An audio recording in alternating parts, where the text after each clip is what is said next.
जाए फिर न्यूमेरिकल पर चला जाए। चलिए, तो यहां पर हम लोग पहले चैप्टर नंबर 5 को कवर कर लेते हैं, फिर इकट्ठे न्यूमेरिकल चैप्टर नंबर 3 का देख लेंगे। ठीक है, तो चैप्टर नंबर 5 जो आपका है प्लेन टेबल सर्वेइंग। ठीक है, इसमें ज्यादा क्वेश्चन नहीं बनता है, इसमें सिर्फ ये क्वेश्चन बनता है कि प्लेन टेबल सर्वे क्या है या इसके उद्देश्य क्या है, या तो इसमें टिप्पणी वगैरह या इससे कोई डेफिनेशन पूछ ले।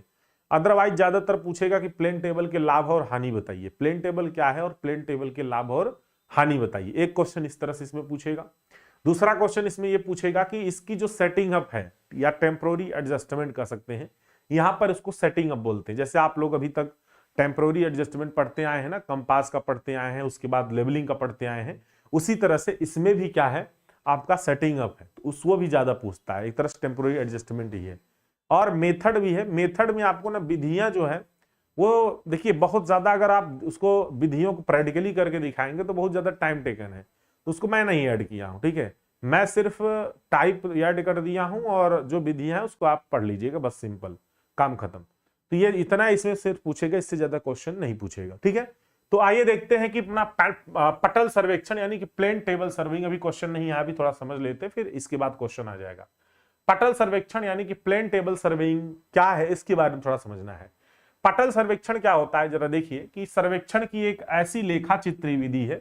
लेखा चित्री विधि का मतलब एक ग्राफिकल मेथड है, जिसमें क्या किया जाता है कि जिसमें क्षेत्रीय प्रेक्षण यानी कि जो फील्ड ऑब्जर्वेशन है, उसका फील्ड ऑब्जर्वेशन और प्लॉटिंग, ये दोनों कार्य क्या करते हैं हम लोग साथ साथ उसी क्षेत्र में करते हैं।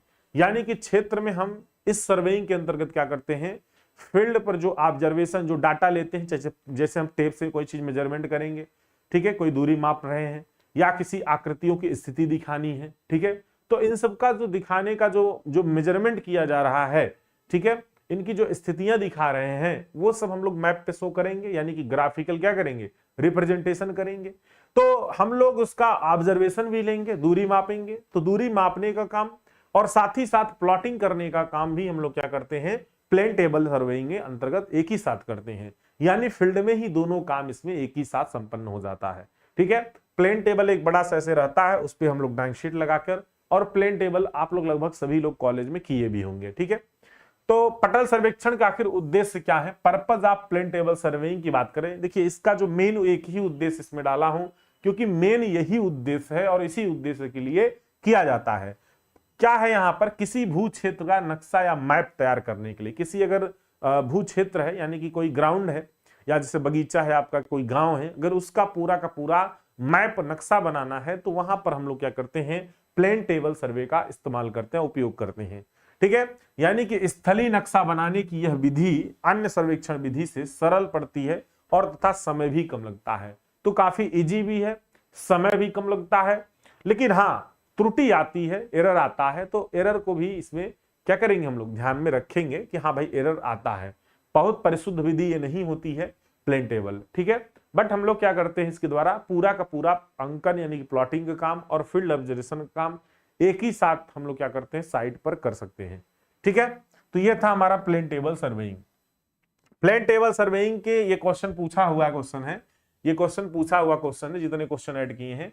प्लेन टेबल सर्वे में प्रयुक्त उपकरणों के नाम लिखिए। क्या, प्रयुक्त उपकरणों के नाम लिखिए। ठीक है, लाभ हानि में लास्ट में कर दिया हूं, लाभ हानि में लास्ट में कर दिया हूं, कहेंगे तो अभी साथ ही साथ बता देंगे। ठीक है, तो प्रयुक्त उपकरणों के नाम लिखें। देखिए ज्यादातर केसेस में क्या होते हैं कि उपकरण के नाम ही बस लिखने के लिए आते हैं। इसमें जो मेन उपकरण है, वो मेन उपकरण अगर हम देखें तो यहां पर जो है आपके मेन 3 ही हैं। देखिए जरा सा, पहला जो हमारा वो क्या है, यहां पर प्लेन टेबल होता है, चित्रण पटल यानी कि प्लेन टेबल है। प्लेन टेबल ये लकड़ी का बना होता है इस प्रकार से, ऐसे ये चौकोर ये लकड़ी का बना रहेगा ऐसे, और इसके नीचे ध्यान दीजिएगा, ये आप लोग देखे भी होंगे, इसीलिए मैं इसको विशेष इसमें नहीं ऐड किया हूं। ठीक है, तो इसके बारे में डिटेल्स आपको नहीं बता रहा हूं, क्योंकि इसके बारे में विशेष अलग अलग सबका बहुत कम ऐसा चांसेस है पूछता है। ठीक है, क्योंकि आपको मोस्ट इंपॉर्टेंट है उतना बताना है। तो यहां पर ऐसे प्लेन टेबल रहेगा और इसमें ट्राइपॉड ऐसे से लगता है और इस प्रकार से ये खड़ा हो जाता है। इसी के ऊपर हम लोग ड्राइंग शीट रख के क्या करते हैं, प्लॉटिंग का काम करते हैं। किसका काम करते हैं, प्लॉटिंग का काम करते हैं। तो प्लेन टेबल है, प्लेन टेबल के साथ साथ ये ट्राइपॉड लगा होता है, तो दूसरा इसमें क्या होता है, ट्राइपॉड आपका लगा होता है। ठीक है, और तीसरा जो है वो दर्श रैखिक पट्टी या एलिडेड होता है, जिसको हम लोग साइट रूल या फिर एलिडेड कहते हैं। एलिडेड हमारा दो प्रकार का है, एक प्लेन एलिडेड होता है और एक टेलीस्कोपिक एलिडेड होता है। टेलीस्कोपिक वाले में क्या होता है, टेलीस्कोप लगा होता है, और प्लेन एलिडेड जो है, प्लेन एलिडेड क्या होता है, आपका एकदम पूरा प्लेन रहता है। प्लेन एलिडेड का मतलब क्या है, जैसे आपकी ये स्केल होती है ना, आप स्केल खरीदते हैं मार्केट में, सेम लगभग वही रहती है। तो इस तरह से ये जो है पीतल टाइप, पीतल की इस तरह से स्केल रहेगी, और इसी में यहाँ पर क्या होगा, ऐसे झरी कट, ऐसे यहाँ पर आई वेन और ऑब्जेक्ट वेन होता है, ठीक है, और इसमें ऐसे झरी कटी होती है, और इसमें ये रेडिंग ऐसे बना होता है जैसे स्केल में होता है खींचने के लिए। यहाँ पर एक तरफ क्या होता है आपका आई वेन होता है, और एक तरफ क्या होता है E Y E I when होता है, और एक तरफ जो है ऑब्जेक्ट वेन होता है, ठीक है। आई वेन से हम लोग क्या करते हैं, इसको देखते हैं, ऑब्जेक्ट वेन को देखते हुए और किसी ऑब्जेक्ट को देखेंगे, ठीक है, और देखने के बाद फिर क्या करते हैं, इसको हम लोग ऐसे लाइन ड्रा करेंगे। तो जो आपके एप्लीकेशन की क्लासेस में उसको मैं डिटेल्स उसमें बताया भी हूँ, ठीक। तो इस तरह से क्या करेंगे, इसका आई वेन और ऑब्जेक्ट वेन को रखकर हम लोग क्या करते हैं, जो है लाइन ड्रा करेंगे। और कौन सी लाइन, जैसे मान लीजिए कोई स्टेशन है सामने, और जिस स्टेशन पर हम लोग प्लेन टेबल सेट किए हैं उस स्टेशन से, उस स्टेशन को क्या करते हैं, रेंज करेंगे, यानी कि एक टारगेट करेंगे पहले रेंज करके, देन इस एलिडेट के द्वारा इस तरह से दिक स्थापन या फिर ओरिएंटेशन, तो ओरिएंटेशन किया जाता है। ओरिएंटेशन का मतलब ये होता है कि आई वेन से देखते हुए ऑब्जेक्ट वेन से क्या करेंगे, उस लक्ष्य को टारगेट करेंगे, देखेंगे सभी एक सीध में है या नहीं है, जैसे एक सीध में आएगा वैसे हम लोग लाइन ड्रा करेंगे, ठीक है। तो इस प्रकार से क्या है हमारा एलिडेट, जो ये हम लोग अपने आई वेन ये झरी कटी होती है उसी से देख रहे हैं ना, इसी में आपका क्या होता है, टेलीस्कोप लगा होता है, ठीक है, क्या लगा होता है, टेलीस्कोप लगा होता है, ठीक। और इस टेलीस्कोप में क्या होता है, टेलीस्कोप यानी दूरबीन के द्वारा हम लोग क्या करेंगे, रेंज वगैरह करते हैं, टारगेट करते हैं, ठीक है। तो यहां पर ये हमारा एलिडेट हो गया। नेक्स्ट हम लोग देखेंगे यहां पर क्या, आपका एसेसरीज कुछ होते हैं, जैसे अगर हम लोग जब भी करते हैं ना कोई भी सर्वेइंग का काम प्लेन टेबल, एसेसरीज आते हैं छोटे छोटे जो उनको जरूरत पड़ती है। जैसे ये लेवल ट्यूब है, लेवल ट्यूब क्या होता है, जो हमारा ये प्लेन टेबल है, जब हम लोग इसको सेटअप करेंगे तो प्लेन टेबल लेवल करने का काम आता है, क्या आपका लेवल ट्यूब। दूसरा है द्रोणी दिक्सूचक यानी ट्रफ कंपास। ट्रफ कंपास क्या होता है, इसमें नॉर्थ और साउथ डायरेक्शन दिखाने का एक सिस्टम रहता है, क्या दिखाने का, नॉर्थ और साउथ। नॉर्थ साउथ देखिए क्या होती है, जब हम भी ड्राइंग शीट आप रखेंगे इस तरफ फैलाएंगे, अब उस ड्राइंग शीट पर ही हमें नॉर्थ और साउथ डायरेक्शन शो करना है, तो कैसे शो करेंगे, उसके लिए हम लोग ट्रफ कंपास यूज करते हैं। ट्रफ कंपास से नॉर्थ साउथ क्या होता है, डायरेक्शन शो करता रहता है, उसी को रखकर उसे लाइन ड्रा कर देंगे, तो उसमें क्या होगा, एरो बना देंगे जिससे पता चलेगा कि नॉर्थ किधर है और साउथ किधर है। तो ये ट्रफ कंपास है, क्योंकि ट्रफ कंपास क्या होगा, आपका जो यूज होता है वो सिर्फ नॉर्थ साउथ डायरेक्शन को दिखाने के लिए। या फिर गोली बॉक्स, सर्कुलर बॉक्स कंपास भी होता है, ठीक है। सर्कुलर बॉक्स कंपास हम लोग ज्यादा नहीं यूज करते, ज्यादातर हम लोग ट्रफ कंपास ही यूज करते हैं। नेक्स्ट है यू कांटा, यू फार्क होता है या फिर प्लम्बिंग फार्क भी बोलते हैं। ये कुछ इस प्रकार से होते हैं, जैसे चिमटा नहीं होता, जैसे आपका चिमटा होता है ऐसे कुछ, ये इसी प्रकार से ऐसे रहते हैं चिमटा जैसा, ठीक है। और इनका जो होता है ना, ये इनका काम क्या होता है यू फार्क का, कि जो हमारा स्टेशन वाली जो स्थिति है, जो हमारा स्टेशन होता है, जो पेक्स गड़ा होता है, पेक्स वाला जो स्टेशन है, ठीक है, ओरिजिनल यानी वास्तविक स्टेशन को ड्राइंग शीट पर पुनः अंकन के लिए क्या करते हैं हम लोग, यू फार्क का यूज करते हैं। क्योंकि इनके जो पॉइंट है ना ऊपर नीचे एकदम सेम होते हैं, तो इसलिए जो है ये क्या होंगे, ये नीचे जो है नीचे की तरफ रहेंगे। और ठीक इसी में क्या होता है, ऐसे प्लम्बाब हमारा बधा होता है, लट्टू जो नहीं है प्लम्बाब, इस प्रकार से, ठीक है। तो एकदम जब उसी पर पेक्स पर ऊपर ये रहेगा तो ये एकदम सीध में आएगा, और ऊपर क्या करेंगे हम लोग, वो स्टेशन ड्राइंग शीट पे इसी के द्वारा यू फार्क के द्वारा उस पर दिखा सकते हैं। प्लम्बाब यहां पर इससे लटकता रहता है, ठीक है। और ये हमारा क्या आरेखन दंड यानी कि रेंजिंग राड होता है। रेंजिंग राड द्वारा हम लोग क्या करते हैं, रेंजिंग का काम करते हैं, पहले से ही अलग अलग अगले वाले स्टेशनों पर रेंजिंग राड गाड़ेंगे, उसके बाद किसी पिछले वाले स्टेशन पर प्लेन टेबल लगा के फिर उसके बाद हम लोग क्या करेंगे, एक सीध में जो है टारगेट करते हुए जो भी लाइन है उसको ड्रा करेंगे।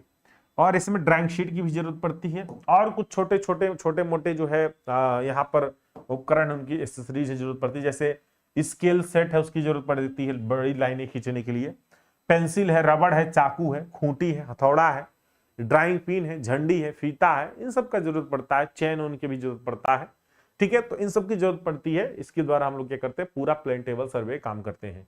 तो सिर्फ नाम ही लिखने के लिए ज्यादातर पूछता है आपसे, ठीक है। न्यूमेरिकल अभी करवा रहे हैं, जस्ट इसको खत्म कर रहे हैं, ज्यादा नहीं समय लगेगा, आधा घंटा।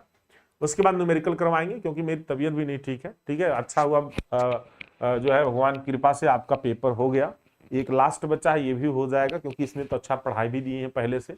ये लास्ट चैप्टर है, तो इसको भी अभी हो जाएगा, ठीक है। ठीक, तो आज मुझे फीवर आया था ना थोड़ा सा, तो इसलिए थोड़ा सा देखिए जुकाम टाइप का भी लग रहा है। चलिए आगे हम लोग यहाँ पर देखेंगे, फायदे आ गए ना। क्वेश्चन क्या है यहाँ पर, प्लेन टेबल सर्वेइंग के लाभ तथा हानियों की सूची बनाएं। ये बहुत महत्वपूर्ण है, इंपॉर्टेंट है, ये आ सकता है आपके एग्जाम में। जो पीछे देखिए इसमें ज्यादा क्वेश्चन नहीं है, 3 से 4 और क्वेश्चन है कुल। टोटल 4 क्वेश्चन में आने हैं सिर्फ 2 क्वेश्चन। 2 क्वेश्चन तो प्लेन टेबल से देना ही देना है, वो चाहे जैसे करके दे, चाहे वो टिप्पणी में दे, लेकिन 2 क्वेश्चन तो बनाएगा ही बनाएगा आपसे इसमें, ठीक है। क्योंकि चैप्टर ज्यादा नहीं है ना, चैप्टर 5 है। प्लेन टेबल सर्वेइंग के लाभ तथा हानियों की सूची बनाएं। हाँ, लाभ और हानि के बारे में लिखना है। मैं इसमें आपको बहुत सारा लाभ और हानि बता दूंगा, ठीक है। जो आपको याद आएगा वो आप लिख के चले आना, जो आपको याद आएगा वो आप लिख के चले आना, ठीक है। चलिए इसमें हमारा देखिए जरा, पहला गुण है, यानी कि पहला क्या है, गुण यानी कि आपका लाभ है। गुण मतलब लाभ हुआ, ठीक है। अवगुण मतलब हानि। तो लाभ के बारे में अगर देखें तो सबसे पहला लाभ क्या है, ये काफी सरल विधि है। कैसी विधि है ये एक सरल प्रकार की विधि है। इस सर्वे में अधिक जो है, यहां पर अगर देखें, कुशल यहां पर सर्वेयर की आवश्यकता नहीं होती है, यानी कि निपुणता की अधिक आवश्यकता नहीं होती है। चाहे यहां पर आप निपुणता कहिए, चाहे यहां पर कहिए कुशल जो भी है, ठीक है, या कुशल की, यानी कुशल कह सकते हैं कि बहुत ज्यादा, एक तरह से कह सकते हैं कि बहुत ज्यादा अनुभव की आवश्यकता नहीं होती है, ठीक है, या निपुणता की आवश्यकता नहीं होती है, ठीक। तो ये काफी सरल विधि है। उपकरण की बात करें, इस सर्वे के लिए नाजुक मूल्यवान उपकरण जैसे लेवल, थियोडोलाइट आदि की आवश्यकता नहीं पड़ती है, क्योंकि अगर बहुत नाजुक उपकरण की जरूरत पड़ेगी तो बहुत ज्यादा हमें सावधानियां बरतनी पड़ेंगी, और उसके बाद ही हम लोग क्या कर सकते हैं, कोई भी ऑब्जर्वेशन ले सकते हैं। इसमें हमें उपकरण की बहुत ज्यादा सूक्ष्म उपकरणों की जरूरत नहीं पड़ती, ये सबसे बड़ा फायदा इसका। तीसरा है सर्वेक्षक। तो इसमें एक सामान्य स्तर का जो सर्वेक्षक है वो सर्वे कार्य कर लेगा। जैसे आप एक क्या है, सामान्य स्तर के सर्वेक्षक हैं, और आप कहेंगे नहीं नहीं सर हम तो और अच्छे सर्वे कर सकते हैं, तो कोई ऐसे जरूरी नहीं है। बहुत सारे लोग स्पेशली सर्वे से क्या करते हैं, बड़े बड़े डिग्री ले लेते हैं सिर्फ स्पेशली सर्वे से, तो आपसे भी अच्छा वो सर्वे कार्य करते हैं। तो एक सामान्य सर्वेक्षक भी क्या करता है, ये सर्वेक्षण कार्य कर सकता है, ठीक है। तो काफी संतोषजनक जो है कर लेता है। भू सर्वेक्षण की यह शीघ्र संपन्न होने वाली विधि है, और ये जल्दी से क्या होती है, संपन्न हो जाती है। प्रेक्षण व अंकन, तो सबसे बड़ा फायदा यहां पर है कि यानी कि प्रेक्षण मतलब जो हम लोग ऑब्जर्वेशन करते हैं, जो भी रीडिंग हम लोग ऑब्जर्व करेंगे, वो रीडिंग ऑब्जर्व जो भी हम लोग करते हैं, तो ऑब्जर्वेशन और प्लॉटिंग, अंकन मतलब प्लॉटिंग, तो ऑब्जर्वेशन और प्लॉटिंग का जो कार्य है वो एक ही साथ, यानी कि एक ही साथ वो भी साइट पर ही किया जा सकता है, और इसको जो है ना फील्ड मतलब ऑफिस में लाकर करने की जरूरत नहीं पड़ती। तो एक फायदा तो इसका ये है कि ऑब्जर्वेशन और प्लॉटिंग कार्य एक ही साथ किया जा सकता है। क्षेत्र पंजी क्या होता है, फील्ड बुक होता है। क्या होता है, फील्ड बुक होता है। फील्ड बुक क्या है, फील्ड बुक क्या है कि जैसे हमारा क्षेत्र में क्या होता है कि जब सर्वे करते हैं तो बहुत सारे मेजरमेंट हमारी होते हैं, उन सभी मेजरमेंट को क्या करते हैं हम लोग इस फील्ड बुक में जो है नोट करते हैं। इस जो फील्ड बुक का जो अगर देखें, इसका आकार कैसा होता है, जैसे आपका चेकबुक नहीं होता ऐसे लंबाई में ऐसे खुलेगा, इसमें बहुत सारे जो है पेजेस होते हैं, तो इस तरह से फील्ड बुक होता है। जैसे आपका चेकबुक होता है, सेम उसी तरह से फील्ड बुक होता है, ठीक है। तो फील्ड बुक में हम लोग क्या करते हैं यहाँ पर, तो इसमें जो है फील्ड बुक में क्या करेंगे, डाटा वगैरह नोट करते हैं। तो यहां पर ना फील्ड बुक की आवश्यकता नहीं पड़ती है, तो बात समझ में, यहां पर क्या है, फील्ड बुक की आवश्यकता नहीं पड़ती। फील्ड बुक की आवश्यकता ज्यादातर कंपास वाले कार्यों में होती है, लेबलिंग वाले सर्वेइंग कार्यों में होती है, बट इसमें नहीं होती। इसमें फील्ड बुक की कोई आवश्यकता नहीं होती, क्योंकि फील्ड बुक में हम लोग क्या करते हैं, जो है डाटा वगैरह जो भी सर्वे करते हैं उसको नोट करते हैं। इसमें हम लोग ड्राइंग शीट पर ही सारा काम कर रहे हैं, इसीलिए जो है हमें इस फील्ड बुक की जरूरत नहीं पड़ती। तो एक फायदा इसका ये भी है। आगे हम लोग यहां पर देखेंगे, ठीक है। आप लोग अपने से इसको लिख सकते हैं, मैं अपने से ही आपको बता रहा हूं, कोई उसमें वो नहीं है, अपनी भाषा में आपको लिखना है। सर्वेक्षण विधि, सर्वेक्षण विधि में अगर यहां बार बात करें तो ये काफी सरल विधि है। कैसी विधि है? ये काफी सरल विधि होती है, क्योंकि सर्वेक्षण रेखाओं का कोण मापन की आवश्यकता नहीं है। तो यहां पर कोई कोण मापन नहीं करना है, विशेष कोई एंगल नहीं निकालना है। यहां पर सिंपली क्या करना है, ग्राफी जो चित्रण करना है। ग्राफी चित्रण में क्या होता है कि हम लोग टेप ले लेते हैं और जगह जगह की दूरियां मापेंगे और उन सब के बीच की दूरियां नापते हुए और जो है ओरिएंटेशन करते हुए सभी को दिखाते हुए आगे बढ़ते चले जाते हैं। ठीक है। कार्य की जांच, जो हम लोग काम कर रहे हैं उसकी जांच की अगर बात करें, सर्वेक्षक अपने कार्य की क्षेत्र में रहते हुए पुनः जांच कर सकता है और किसी भी भूल गलती का तुरंत सुधार किया जा सकता है। तो ये थोड़ा सा इसमें फायदा होता है कि जो भी जांच करना है वो साइट पर ही करेंगे और जो भी उसमें गलतियां हुई हो उसको तुरंत ही वही पुनः सुधार कर सकते हैं। लुप्त माप, ऐसा भी होता है कभी कभी जब सर्वे कार्य किया जाता है ना, तो उसमें जो है कुछ डाटा जो है मिस हो जाते हैं। जैसे मान लीजिए कि कोई कहा कि ये दूरी इतनी है, अब आपने ध्यान ही नहीं दिया। जब जो प्लाट कर रहा है, क्या होता है, जो मेजरमेंट करता है वो व्यक्ति दूसरा होता है, जो प्लाट करता है दूसरा होता है। ठीक है। जो उपकरण को आगे पीछे करता है दूसरा व्यक्ति रहेगा, सब साथ में एक साथ ग्रुप रहता है। अब उसमें क्या हुआ कि मान लीजिए कोई जो है डाटा जो उसमें क्या नोट कर रहे हैं वो नोट करना भूल गए, कोई मेजरमेंट है उसको भूल गए, तो यहां पर जो है ऐसा कोई डर नहीं रहता है कि यार ये मेजरमेंट छूट जाएगा। बाद में उसको जब रीचेक करेंगे, अगर छूटा है तो उसको फिर से उसको प्लाट कर सकते हैं। आई बात समझ में? तो ये फायदा है कि लुप्त हुई जो मापे हैं उनको पुनः जो है कार्य के दौरान ही फिर से उसको पैमाइश करके लिख सकते हैं। गणनाएं की बात करें तो इसमें किसी भी प्रकार की हमें कैलकुलेशन की जरूरत नहीं पड़ती, किसी भी प्रकार की कैलकुलेशन की जरूरत नहीं पड़ती, क्योंकि जो भी यहाँ पर क्या है, ग्राफी चित्रण है। ग्राफी चित्रण में सिर्फ हम लोग मैप पर सभी आकृतियों की स्थिति को दिखाते हैं, रोड कहां पर है क्या है। यहां पर कोई कैलकुलेशन, कोई न्यूमेरिकल इस तरह का चीजें नहीं है। ठीक है, डाटा निकालना है, तो इसलिए गणनाएं की कोई यहां पर आवश्यकता नहीं पड़ती है। सर्वेक्षण क्षेत्र, सर्वेक्षण क्षेत्र की अगर यहां पर बात करते हैं, सर्वेक्षण, भैया क्लास को लाइक कर दीजिएगा, शेयर कर दीजिएगा। ठीक है, लाइक शेयर जरूर किया करिए क्लास को, इससे क्या होता है हमको मोटिवेशन मिलता है। अभी कोई एक भी बंदा लाइक ना करो ना, पढ़ाने का मन ही नहीं करेगा। रियलिटी तो ये है, जितना ज्यादा आप लोग लाइक शेयर करते हैं, जितना ज्यादा आप लोग क्वेश्चन को जिससे मैं कुछ पूछ रहा हूं आप बताते हैं, उतना ज्यादा टीचर को मोटिवेशन मिलता है। इसीलिए टीचर उसको और अच्छे करने की कोशिश करता है।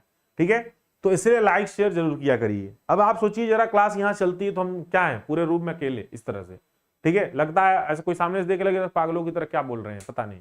ठीक है, तो यही चीज होता है। तो मोटिवेशन मिलने का आप ही मोटिवेशन हो, हम लोग के लिए आप ही मोटिवेशन हो। चलिए आगे हम लोग बात करेंगे यहां पर उपयुक्तता। अच्छा, सर्वेक्षण क्षेत्र नहीं बताया क्या? सर्वेक्षण क्षेत्र नहीं बताया आपको। सर्वेक्षण क्षेत्र देखिए जरा, सर्वेक्षण पूर्ण विश्वास के साथ कार्य करता है, सर्वेक्षक पूर्ण विश्वास के साथ कार्य करता है, क्योंकि संपूर्ण सर्वे क्षेत्र सीट पर उसका सत्य चित्रण दर्पण की भांति उसकी आंखों के सामने रखता है। तो इसमें ये होता है, इसमें ये होता है, इसमें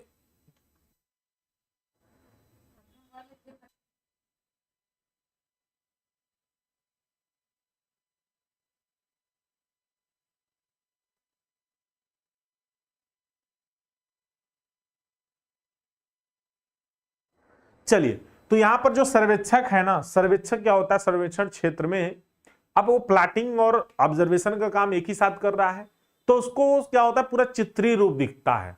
जब चित्रीय रूप दिखेगा ना, तो उसको जो है काम, जो सर्वे कार्य जो कर रहा है, सर्वे कार्य करने में उसको कोई असुविधा नहीं होती। ठीक है, तो सर्वे क्षेत्र में जो है वो पूरा विश्वास के साथ कार्य करेगा। ठीक है, उपयुक्तता की अगर बात करते हैं तो पटल सर्वेक्षण, प्लेन टेबल सर्वेक्षण बड़े क्षेत्र या छोटे क्षेत्र पर नक्शा बनाने के लिए उपयुक्त है, लेकिन बहुत बड़े क्षेत्र में इसका हम लोग उपयोग नहीं करते। कर सकते हैं, कर सकते हैं, इसमें कोई दिक्कत नहीं है। ठीक है, कर सकते हैं, कोई दिक्कत कोई समस्या नहीं है। आई बात समझ में? लेकिन हम लोग करेंगे नहीं, क्योंकि बहुत ज्यादा टाइम लगेगा। ठीक है, बहुत ज्यादा टाइम लगेगा।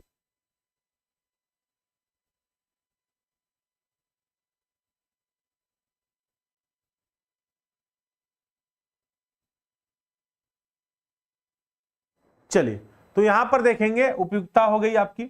चुंबकीय क्षेत्र की अगर बात करते हैं तो ऐसे जो क्षेत्र जो चुंबकीय ग्रस्त है, पटल सर्वेक्षण उपयुक्त रहता है, क्योंकि प्रेक्षण कार्य दृष्टि किरणों द्वारा किया जाता है। तो यहां पर आपको कंपास देखिए, जब भी आप क्या करेंगे इस सर्वे का, अगर आप चुंबकीय क्षेत्रों में करते हैं, चुंबकीय क्षेत्र मतलब क्या होता है, चुंबकीय प्रभावित होने लगती है ना वहां पर, तो इसलिए भाई कंपास सर्वे करना थोड़ा सा टिपिकल हो जाता है। इस सर्वे को हम कर सकते हैं क्योंकि यहां पर कोई ऐसा लोकल अट्रैक्शन का सिस्टम नहीं होता है, ठीक है, तो इसलिए यहां पर हम लोग क्या करते हैं, कर सकते हैं। मितव्ययी यानी कि अगर बात करें कि ये सस्ता पड़ता है महंगा पड़ता है, तो भाई ये अदर से तो सस्ता ही पड़ता है, क्योंकि थियोडोलाइट खरीदने जाओगे वहां पर 1.5 लाख 2 लाख इस तरह के चार्जेस जो है लगते हैं, ठीक है, तो इसलिए जो है थोड़ा सा क्या होता है हमारा जो है ये सस्ता पड़ता है अदर से।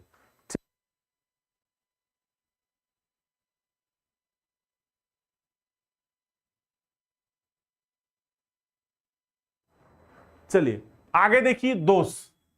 दोष की अगर बात करते हैं, आखिर इसकी कमियां क्या है, आखिर इसकी हानि क्या है, तो हानि क्या है आप इसको थोड़ा समझिए। सबसे पहला यह है कि जब ये बारिश होने लगेगा ना, जैसे इस समय बारिश का मौसम है, तो आप इस समय इसमें सर्वे नहीं कर सकते, ये वाला सर्वे तो नहीं कर सकते, क्योंकि हल्का फुल्का अचानक तुरंत बारिश होने लगेगा, फिर उसको तुरंत हटाओ, ड्राइंग शीट भीग जाएगी, हटाओ तुरंत, तो ये सारी समस्याएं आती हैं। तो मौसम प्रभावित जब भी होता है, चाहे आधी तूफान हो, चाहे तेज हवाएं हो, या बारिश आ रहा हो, तो पटल सर्वेक्षण यानी कि प्लेन टेरेस सर्वेक्षण नहीं किया जा सकता। तेज धूप में भी क्या होता है, करने में परेशानी होती है, ठीक है, तो इससे समस्याएं यहां पर आएंगी। मौसम प्रभावित होगा तब पर भी ये सारी समस्याएं आती हैं, इसको सर्वेक्षण हम उपयोग नहीं कर सकते। घना जंगल, अगर बहुत घना जंगल है या पहाड़ी क्षेत्र है, घना जंगल है या पहाड़ी क्षेत्र है, तो उसके लिए भी ये उपयुक्त नहीं है, क्योंकि अगर पहाड़ी क्षेत्रों में अगर बात करेंगे तो भाई आप कहां पर हिली में लेके जाएंगे, इसको सेटअप करेंगे, ठीक है, और ज्यादा जंगली एरिया में भी इसको नहीं सेटअप कर सकते, क्योंकि वो आसपास की चीजें आपको दिखाई नहीं देंगी, ठीक है, आसपास की आपको क्या है, सभी आकृतियां दिखाई देनी चाहिए, तभी ये सर्वेक्षण हम लोग कर सकते हैं, ठीक है। तो भारी उपकरण की अगर बात करें, इसमें प्रयोग होने वाले उपकरण जो है चित्रण पटल है, ट्राइपॉड है, काफी भारी होते हैं। जैसे आपका जो प्लेन टेबल है ना, वो प्लेन टेबल काफी वजन होता है, ट्राइपॉड काफी वजनी होता है, ठीक है, तो इसको ले आने ले जाने में थोड़ा सा दिक्कत होती है, परेशानी आती है, ठीक है, तो इसका जो भार है यानी कि जो उपकरण का वजन वो ज्यादा होता है। अंकन सामग्री, ठीक है, अब इसमें सबसे बड़ा एक डिमेरिट ये है कि जो भी हम लोग प्लॉटिंग सामग्री, यानी कि अंकन सामग्री मतलब प्लॉटिंग सामग्री, अब प्लॉटिंग सामग्री के लिए हम लोग इरेजर है, शार्पनर है, पेंसिल है, स्केल है, ठीक है, कहीं जरूरत पड़ गई तो कंपास की भी उसको भी ले लेंगे, ठीक, और इस तरह से मतलब ट्रफ कंपास, मतलब छोटी छोटी छोटी छोटी क्या है आपकी जो भी यहां पर छोटे छोटे एसेसरीज हैं, उन सब एसेसरीज को अगर हम लोग लेके जाते हैं साइट पे, क्या होता है, खोने का डर रहता है, कभी कोई चीज गिर गया, खो गया, तो यहां पर प्लॉटिंग सामग्री का थोड़ा सा क्या होता है, प्रॉब्लम आती है, क्योंकि फुटकर सामग्री यहां पर बहुत ज्यादा है, छोटे छोटे। सर्वेक्षण श्रेणी, सर्वेक्षण की श्रेणी की बात करें तो परिशुद्ध सर्वेक्षण नहीं है ये, इसमें काफी अशुद्धता होती है, ठीक है, अगर बहुत ज्यादा एरिया में करेंगे इसको तो बहुत ज्यादा क्या होगा, वहां पर एरर आएगा, बात समझ रहे हैं, तो इसलिए इसमें शुद्धता नहीं होती है, ठीक है, काफी शुद्धता से इसमें प्रेक्षण नहीं लिया जाता। ये निम्न श्रेणी में सर्वेक्षण आएंगे। किस तरह की श्रेणी है इसके, निम्न है, क्योंकि एरर बहुत ज्यादा आता है। पुनः अंकन में दिक्कत आती है, अगर जैसे कोई चीज छूट गया है मान लीजिए, और आप चीजें नहीं लिखे, क्योंकि फील्ड बुक यूज नहीं करते इसमें, और आपको फिर चले आए रूम पर, और जब रूम पे चले आएंगे ना तो फिर दोबारा ले जाकर सेटअप करके करने में बड़ी दिक्कत होती है। तो यहां पर यह समस्या है कि दोबारा ले जाकर अगर करना चाहेंगे तो नहीं कर सकते, असुविधा ज्यादा होगी, हो सकता है, ठीक है। पर्याप्त प्रकाश, जब भी हम लोग इस सर्वे कार्य करेंगे ना तो उसमें पर्याप्त रोशनी होनी चाहिए।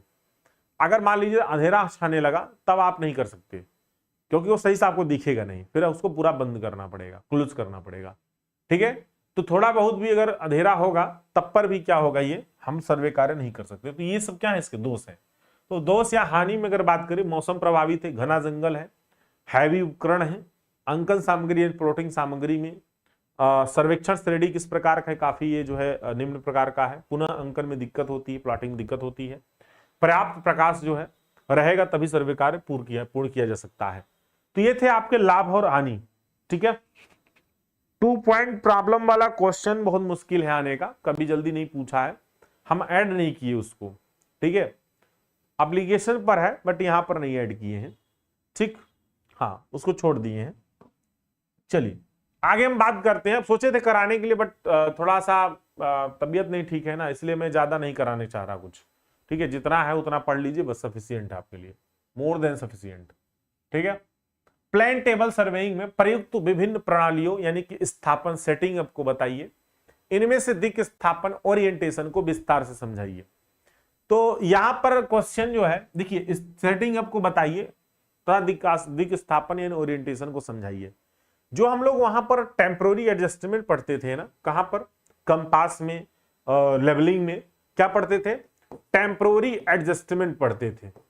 तो यहां पर आपको टेम्पोररी एडजस्टमेंट जो वहां पढ़ते थे वो यहां पर नहीं पढ़ना है। उसी जैसा ही यहां पर setting of the plane table इसको बोलते हैं। क्या बोलते हैं, किसी भी स्टेशन पर अगर हम क्या करना है, ऑब्जर्वेशन लेना है, तो हमें वहां पर क्या करना पड़ेगा, सबसे पहले प्लेन टेबल को सेट करना पड़ेगा। प्लेन टेबल सेटअप करने की यहां पर 3 जो है स्टेप है। देखिए सेम वही फिर आ गया, सेंटरिंग, लेवलिंग, ओरिएंटेशन। वहां पर क्या था, सेंटरिंग, लेवलिंग, फोकसिंग, यही था ना। तो ये मैं बताया था ना, कोई भी सर्वे हो वो आएगा ही आएगा, इसलिए इसको रट डालिए। सेंटरिंग लेवलिंग में जब अलग अलग उपकरण है तो उसी उपकरण के अनुसार ही होगा, जैसा वो उपकरण होगा उसी के अनुसार ही होगा। ठीक है, तो यहां पर प्लेन टेबल में ये सेटिंग अप के नाम से आता है कि setting up the plane table, चित्रण पटल का स्थापन कैसे करते हैं हिंदी में। ठीक है, या फिर स्थापन की क्या प्रणालियां हैं इसको बताइए। तो ये जब भी एग्जाम में पूछेगा तो आपको इस तरह से क्वेश्चन को सॉल्व करना है। या क्वेश्चन में यहां डायरेक्टली पूछ सकता है दिक् स्थापन यानी ओरिएंटेशन को विस्तार समझाइए, तो ओरिएंटेशन को भी अलग से पूछ सकता है। ओरिएंटेशन इसी का एक पार्ट है, सेटिंग अप का ही एक पार्ट है। आई बात समझ में। तो ये एकदम हाईलाइटेड क्वेश्चन है, इतना समझ लीजिए, ये काफी हाईलाइटेड क्वेश्चन है। आई बात समझ में। चलिए, चित्रण पटल का स्थापन, setting of the plane table में, प्लेन टेबल का स्थापन करने के लिए हम लोग निम्नलिखित संक्रियाएं यानी कि ऑपरेशंस करनी पड़ती हैं। पहला है केंद्रण यानी कि सेंटरिंग, तो सबसे पहले हम लोग क्या करेंगे, सेंटरिंग करेंगे। दूसरा है समतलन यानी कि लेवलिंग, और तीसरा है दिक् स्थापन यानी कि ओरिएंटेशन। तीसरा क्या है, दिक् स्थापन यानी कि ओरिएंटेशन। ठीक है, तो पहला सेंटरिंग है, दूसरा लेवलिंग है, तीसरा ओरिएंटेशन है। अब इसमें जो है सेंटरिंग में तो आप लोग अच्छी तरह से जानते हैं कि जो हमारा उपकरण है उस उपकरण की जो वर्टिकल एक्सिस है या उपकरण का जो केंद्र बिंदु है उसको क्या करते हैं हम लोग, उस स्टेशन के ठीक ऊपर रखते हैं। अब इसमें क्या होता है ना, इसमें जो है, इसमें क्या होगा, वो उपकरण ठीक उसके ऊपर ना रख के जो हमारा स्टेशन है ना, उस स्टेशन को ड्राइंग शीट पर हम लोग लाने की कोशिश करते हैं। जैसे इस तरह से हमारी क्या है, कोई पैक्स ऐसे लगा हुआ है, इस तरह से खूंटी नीचे गड़ी हुई लकड़ी की पैक्स, यही स्टेशन है। और इस प्रकार से हमारी ड्राइंग शीट ऐसे लगी हुई है। ठीक है, ऐसे ड्राइंग शीट लगी हुई, ट्राइपॉड ये लगा हुआ है। अब क्या करेंगे हम लोग, यहां से यू फार्क लगाएंगे, ऐसे ऐसे यू फार्क लगा के ऐसे। ठीक है, और इसको जो है कोशिश करेंगे ड्राइंग शीट पर स्टेशन को अंकित कर दिया जाए। ऐसे यू फार्क लगा के ऐसे नीचे से नीचे चला जाएगा, ये ऐसे नीचे चला जाता है और इसमें से ऐसे लटकता रहता है क्या, हमारा प्लम्बाब। ठीक है, यू फार्क लगाएंगे, प्लम्बाब लटकेगा, तो प्लम्बाब ये होता है प्लम्बाब। तो कोशिश करते हैं ना कि ये वाला जो स्थिति है ये ठीक हमारे ड्राइंग शीट पर अंकित हो जाए, ऐसे पॉइंट बनके। हमारी कोशिश ये होती है सेंटरिंग में। आई बात समझ में। सेंटरिंग का मेन हमारा उद्देश्य यही होता है। यहां पर स्टेशन को क्या किया जाता है, ड्राइंग शीट पर अंकित किया जाता है, उतारा जाता है। बाकी जगहों पर क्या करते थे, उसका जो स्टेशन का उपकरण का जो मध्य बिंदु था उसको ठीक उसी के सीध में रखते थे। बट यहां पर क्या होगा, उस स्टेशन को ठीक ड्राइंग शीट पर उतारना। आई बात समझ में, ड्राइंग शीट पर उतारना। तो यहां पर जो है प्लेन टेबल को स्टेशन के ऊपर इस प्रकार से सेट करना कि ड्राइंग शीट पर अंकित स्टेशन पॉइंट ठीक स्टेशन पैक्स के ऊपर वर्टिकल आ जाए, प्लेन टेबल का सेंटरिंग कहलाता है। तो यहां पर एक पॉइंट जो बना है ठीक इसी के ऊपर आना चाहिए, यही क्या है, हमारा सेंटरिंग है। तो प्लेन टेबल को स्टेशन के ऊपर इस प्रकार सेट करना कि ड्राइंग शीट इसके ऊपर लगाई जाती है ना ऐसे, तो ड्राइंग शीट पर अंकित स्टेशन पॉइंट ठीक स्टेशन पिक पैक्स के ऊपर वर्टिकल आ जाए, प्लेन टेबल कहलाता है। सेंटरिंग की जांच यू फार्क या प्लम्बिंग फार्क द्वारा करते हैं, तो इसको हम लोग यू फार्क बोलते हैं क्योंकि यू शेप में होता है। इसी के द्वारा जांच करेंगे कि ये इसके सीध में है या नहीं है। फार्क की ऊपरी भुजा का पॉइंट सीट पर अंकित करते हैं और बिंदु को छुआते हुए रखने पर नीचे की भुजा जो है हुक से लटकते हुए प्लम्बाब को ठीक स्टेशन पेक्स के ऊपर होना चाहिए। तो यही कोशिश करेंगे कि ये जो प्लम्बाब है, ये प्लम्बाब नीचे लटक रहा है, ठीक ये पेक्स के ऊपर हो और इस प्रकार से हमारा यू फार्क इसमें लगा होगा। ठीक है, लगा होना चाहिए, हमारी कोशिश यही होनी होती है। ठीक है, हमारी कोशिश क्या है, यही होनी चाहिए। आई बात समझ में? तो इस प्रकार से हम लोग क्या करते हैं, ये सर्वे कार्य इसमें करेंगे। एक मिनट जरा सा रुक जाए, मैं कोशिश कर रहा हूं कि अगर आपको थोड़ा सा जो है परिचित करवा दूं, हो सकता है कि यहाँ पर उपलब्ध हो हमारे पास वो डेटा। ठीक है, क्योंकि डेटा उड़ जाता है ना तो पूरा सेमेस्टर का पूरा सिस्टम गड़बड़ा जाता है। ठीक है, एक मिनट जरा देख लेते हैं, क्या पता हो ही, चलिए नहीं है, अभाव है असुविधा के लिए। हाँ, ना ना ना ना ना, है। देखिए इस प्रकार से, जैसे ये क्या है हमारा, इस प्रकार से जरा देखिए, ये आप देख रहे हैं चित्र में, इस प्रकार से इसमें क्या हो रहा है, ये नीचे प्लम्बाब लगा हुआ है, ये लटक रहा है। This is you upper arm है, ये क्या है, ये लोअर आर्म है। ये क्या है आपका, लोअर आर्म है। दिस इज यू फार्क, यू फार्क इसको बोलती है, बड़ा जो लगा है ना, दिस इज यू फार्क। यू फार्क का जो निचला वाला भाग होता है इसको हम लोग प्लम्बिंग वर्क बोलते हैं, जिसमें इस तरह से एक पिन लगा होता है, उसमें प्लम्बाग ऐसे टांग देते हैं।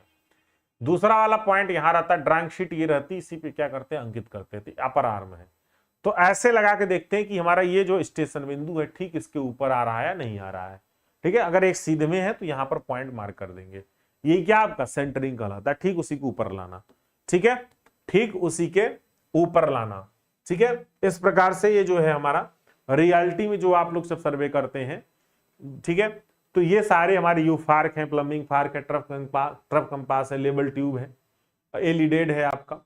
ठीक है, ये प्लेन टेबल है, ये ट्राइपॉड है, इस प्रकार से ये रहता है। क्लियर? चलिए, तो ये सेंटरिंग हो गया। लेबलिंग में हम लोग क्या करेंगे जरा देखिए, तो लेबलिंग समतल जो है, जो लेबलिंग है यानी समतल है, ये प्लेन टेबल को क्षैतिज समतल हॉरिजॉन्टल प्लेन में लाने को समतल कहते हैं। यानी कि जो ये आप देख रहे हैं प्लेन टेबल ना, हम ये कोशिश करते हैं कि ये जो प्लेन टेबल है ये हॉरिजॉन्टल में आए। हमारी क्या कोशिश होती है, ये प्लेन टेबल है ये पूरा का पूरा ऐसे हॉरिजॉन्टल रहे, इधर उधर मूव न करे। अगर हॉरिजॉन्टल रहेगा ना तो जो हम लोग क्या करते हैं, ओरिएंटेशन जब करेंगे, ओरिएंटेशन क्या है, जैसे हम लोग टारगेट करते थे ना किसी लक्ष्य को। ठीक है, जो हमारा टारगेट क्या है, लक्ष्य है, जो हम लोग टारगेट करते थे किसी स्टेशन को, तो उससे क्या करते थे, रीडिंग लेते थे ना। ठीक है, रेंज करके। तो बस वही चीज क्या होता है कि लाइन सीधी जाए हमारी, इसके लिए हम लोग इसको पूरा का पूरा एकदम हॉरिजॉन्टल करेंगे। हॉरिजॉन्टल करने के लिए क्या करते हैं, यहां पर जरा देखिए, तो प्लेन टेबल को लेबल ट्यूब की सहायता से, ये लेबल ट्यूब होता है कुछ इस प्रकार से, ये लेबल ट्यूब होता है। ठीक है, ये लेबल ट्यूब है जो आप देख रहे हैं बड़ा सा। इस लेबल ट्यूब को हम लोग क्या करते हैं, एक बार उठा के क्या करेंगे, ऐसे कोनों पर इस तरह से रखेंगे। ठीक है, फिर उसके बाद इस तरह चारों कोनों पर ऐसे रख देते हैं, एक बार चेक कर लेंगे। ठीक, ये बबल देखिए अभी इधर गया है, बबल ये बीच में है कि नहीं रहेगा तो इधर उधर करके उसको बीच में करेंगे। फिर इसको जो है ऐसे परपेंडिकुलर फिर ऐसे रखेंगे, फिर ऐसे रखते हैं इसके परपेंडिकुलर, जैसा रखे तो उसके परपेंडिकुलर रखेंगे। और ये रखने के बाद फिर चेक करते हैं, अगर ये सभी पे चारों कोनों पे बीच बीच में आ जा रहा है तो हम समझेंगे कि हमारा लेबलिंग कार्य क्या हुआ, पूर्ण हो गया, यानी कि हमारा प्लेन टेबल हॉरिजॉन्टल स्थिति में आ जाएगा। ठीक है, तो यहां पर प्लेन टेबल को लेबल ट्यूब की सहायता से समतलन में लाया जाता है। तो हम लोग कोशिश करते हैं लेबल ट्यूब की सहायता से इसको समतलन में लाएं, यानी कि एकदम प्लेन में लाएं। लेबल ट्यूब को प्लेन टेबल पर दो परस्पर लंब दिशाओं में रखकर बबल को केंद्र में लाया जाता है, यानी कि परस्पर आपस में लंबे रखेंगे, यानी कि एक बार अगर ऐसे रखेंगे तो दोबारा ठीक इसके परपेंडिकुलर ऐसे रखेंगे बबल ट्यूब को, और देखेंगे कि उसका जो बबल है वो बीच में आया है नहीं आया। ठीक है, प्लेन टेबल में ट्राइपॉड को पादों को आगे पीछे दाएं बाएं खिसकाकर समतलन किया जाता है। तो हम लोग इसका जो ट्राइपॉड है इसी को आगे पीछे करके लेवलिंग का कार्य कंप्लीट करते हैं। लेवलिंग के साथ साथ सेंटरिंग भी कंप्लीट होना चाहिए, इस बात को अभी ध्यान रखना चाहिए। ठीक है, ये नहीं कि लेवलिंग किए तो सेंटरिंग डिस्टर्ब, सेंटरिंग किए तो लेवलिंग डिस्टर्ब, ऐसा नहीं होना चाहिए। ठीक है, ये दोनों कार्य एक ही साथ जो है होनी चाहिए, कंप्लीट होनी चाहिए। ये बहुत महत्वपूर्ण है, इसको अलग से ये पूछ सकता है, ओरिएंटेशन टिप्पणी में करके पूछ सकता है। मैं देख रहा हूं पेपर आजकल काफी ज्यादा लेंदी भी आ रहा है। ठीक है, जैसे कि आरसीसी पेपर जो था उसमें क्वेश्चन तो आपको सारे आ रहे होंगे, बट लेंदी था वो, क्योंकि सभी में 2-2 अटेम्प्ट करने। तो लेंदी क्या मतलब, एक तरह से ठीक है था, ऐसा बहुत पहले भी आता था कि एक सेक्शन में 3 था, 2 करना था, तो वो ठीक था एक तरह से ना, ठीक था, बहुत ज्यादा लेंदी नहीं था। सेकंड फाइनल ईयर का 1-2 पेपर शायद लेंदी था, ठीक है, आपका सही था। चलिए, हाँ, ओरिएंटेशन की अगर बात करते हैं, ओरिएंटेशन यानी कि दिक् स्थापन। दिक् स्थापन क्या है इसके बारे में थोड़ा समझिए, ठीक है। देखिए इसमें क्या होता है कि प्लेन टेबल को अन्य स्टेशनों पर या प्रारंभिक स्टेशन वाली मूल स्थितियों दिशा में लाने की क्रिया को प्लेन टेबल का ओरिएंटेशन कहते हैं।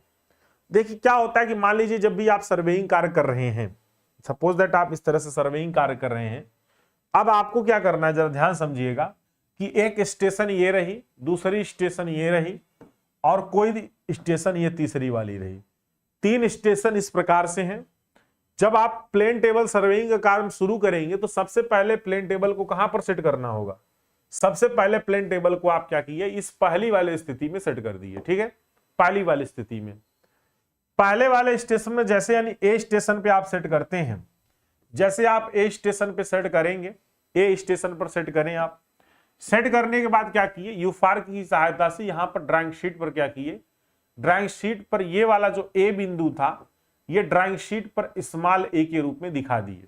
आई बात समझ में, जो ये ड्राइंग शीट पे कैपिटल ए था, मतलब ग्राउंड पर कैपिटल ए था, उसको हम लोग ड्राइंग शीट पर स्मॉल ए के रूप में दिखा दिए यूफार्क से, ठीक है। ये हमारा क्या है, बी स्टेशन है।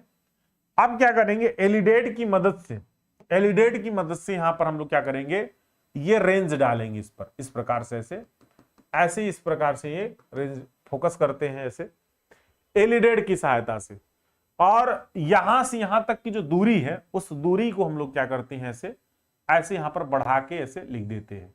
और ये जब भी लिखेंगे ना हम लोग इसको स्केल के रूप में लिखेंगे, जैसे कि ये 10 मीटर है ना, तो हम लोग वहां मान लेंगे कि 10 मीटर बराबर 1 सेंटीमीटर, यानी कि 1 सेंटीमीटर बराबर 10 सेंटीमीटर, 1 सेंटीमीटर बराबर 10 मीटर, ये हम लोग मान लेते हैं स्केल, ठीक है।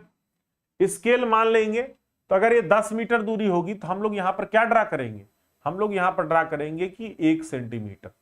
तो ये क्या आया, ए आ गया। ये क्या किए थे, एलिडेट की सहायता से इसको टारगेट किए थे, तो ये वाला पॉइंट क्या आएगा, स्मॉल बी आ गया, इस प्रकार से देख रहे हैं, ऐसे आई बात समझ में। तो ये ए और बी यहां पर हमारा दिख गया, ठीक है। अब इसमें क्या करेंगे कि जब हम लोग यहां पर इसको रखे थे तो ट्रफ कंपास की मदद से यहीं पर नॉर्थ और साउथ डायरेक्शन भी दिखाएंगे। क्या दिखाएंगे, नॉर्थ और साउथ डायरेक्शन भी सिम दिखा दी ट्रफ कंपास से। अब जब मान लीजिए इससे उठाकर फिर बी पे लाना है तो सेम उठाओगे फिर बी पे ला के रखोगे। जब सेम उठा के वही बी पे ला के रखे, यही वाला पार्ट क्या किए, यही वाला उठा के क्या कर रहे हो, मान लो बी वाले पे ले आके रखे, तो सेम स्थिति फिर आनी चाहिए वही। अच्छा वही वाला उठा लाइए, यहां से उठा लाइए, ऐसे उठा लाएंगे, ठीक है। और लाके यहां पर जब ऐसे रखते हैं, जरा ध्यान से देखिएगा, जब हम इस पे ऐसे रखेंगे इसी स्टेशन पे, तो इस पर जब भी रखेंगे तो यानी कि हमारा ये जो नॉर्थ था, ये नॉर्थ ऐसे ही आना चाहिए और साउथ भी ऐसे आना चाहिए, है ना। और जो ये लाइन एक हमारी सीधी वाली ड्रा थी, इसमें ये जो लाइन यहां पर सीधी वाली थी ऐसे ड्रा, स्मॉल ए और स्मॉल बी वाली, ये भी इसी के इस लाइन के सीधे में आना चाहिए, या लाइन के सीधे में आना चाहिए, नहीं आना चाहिए। यानी कि अगर ए बिंदु से क्या करें, इसको रेंज ए बिंदु थोड़ा सा ऊपर कर देते हैं क्योंकि ये नीचे हो गया है ना गलती से, ये ए बिंदु यहां डाल देते हैं, ठीक है, ए स्टेशन। मान लीजिए कि इसको यहीं पर रखे हैं बी पर, और यहां से अगर इसको रेंज करते तो ये रेंज होके क्या आनी चाहिए, यही आनी चाहिए पीछे की तरफ। तो यहां पर क्या करेंगे ना, सेम स्थिति, अगर सेम स्थिति यहां पर रखने पे आ गई, ठीक है, जैसे ये था सेम ही यहां पर रखा गया हो रखा जाएगा, इसी को बोलेंगे ओरिएंटेशन करना। तो प्लेन टेबल की अगले वाले स्टेशन पर अगर वही पोजीशन पर रखा जाता है, उसी पोजीशन पर, तो उसको ओरिएंटेशन करते हैं। ओरिएंटेशन हम 2 तरीके से कर सकते हैं। पहला है हमारा बाई एलिडेट के द्वारा और बाई ट्रफ कंपास के द्वारा। जैसे क्या है कि मान लीजिए प्लेन टेबल था, यहां पर जब रखे थे तो नॉर्थ साउथ डायरेक्शन यहां पर लाइन खींच दिए थे, ठीक है। अब ट्रफ कंपास को इस पर जब रखेंगे तो ट्रफ कंपास को क्या करेंगे, इसी पर ऐसे रखकर और प्लेन टेबल का ऐसे से घुमाएंगे, तो जिधर नॉर्थ साउथ होगा उधर ही हमारी क्या होगी, सुई जाएगी। तो हम प्लेन टेबल को घुमाकर उधर ही सुई लेके जाएंगे, तो जिस पर जाएगा नॉर्थ साउथ पहुंच जाएगा, उसी पर टाइट कर देंगे तो हमारा प्लेन टेबल की वही स्थिति आ जाएगी, यानी जो पहले स्थिति थी वही स्थिति थी। तो पहली मदद हमने किसके द्वारा किया, ट्रफ कंपास के द्वारा किया, नॉर्थ और साउथ डायरेक्शन से। ठीक है, अगर यहां पर ड्राइंग बोर्ड की स्थिति नॉर्थ साउथ थी यहां पर, तो यहां पर भी तो वही स्थिति रख सकते कि नहीं रख सकते, बताइए। अगर हम कहें कि हमारा घर का जो दरवाजा है वो पूरब दिशा में है, ठीक, सेम घर उठाकर हमें दूसरी जगह रखना हो वही जैक लगा के, तो उठा के ले जाकर रख देंगे, तो ये कैसे क्लियर करेंगे कि हमारा घर सेम पोजीशन पर रखा है, बताइए। दरवाजा पूरब तरफ है, पूर्व तरफ रखने की कोशिश करेंगे ना, जहां रखेंगे तो समझेंगे कि सेम स्थिति में रखा गया, क्योंकि क्या है, दिशा के द्वारा हमने उसको निर्णय कर लिया। तो सेम वही चीज यहां पर है कि नॉर्थ साउथ यहां पर जो है सेम, अगर यहां पर वही आ जा रहा है घुमाने पर, इधर उधर घुमा देंगे तो स्थिति सेम आ गई, यानी कि बाई ट्रफ कंपास हम लोग ओरिएंटेशन कर सकते हैं। उसकी बात कैसे कर सकते हैं, एलिडेट के द्वारा कर सकते हैं। जैसे इस स्टेशन पर आप पहुंचे तो यहां से हमने क्या किया था, रेंज डाला था, रेंज डालकर ए बी एक लाइन यहाँ ड्रा किया था, ठीक है, जिसको हमने माना था 1 सेंटीमीटर बराबर 10 मीटर। तो उसी स्टेशन पर सेट करके यू फार के द्वारा बी वाले को बी पे सेट करके और रेंज करा के देखेंगे कि जो ए बी रेखा खींचे हैं एलिडेट लगा के, एलिडेट ऐसे लगाएंगे और इसी से क्या करेंगे, ए को टारगेट करेंगे, देखेंगे उसी के सीध में है या नहीं।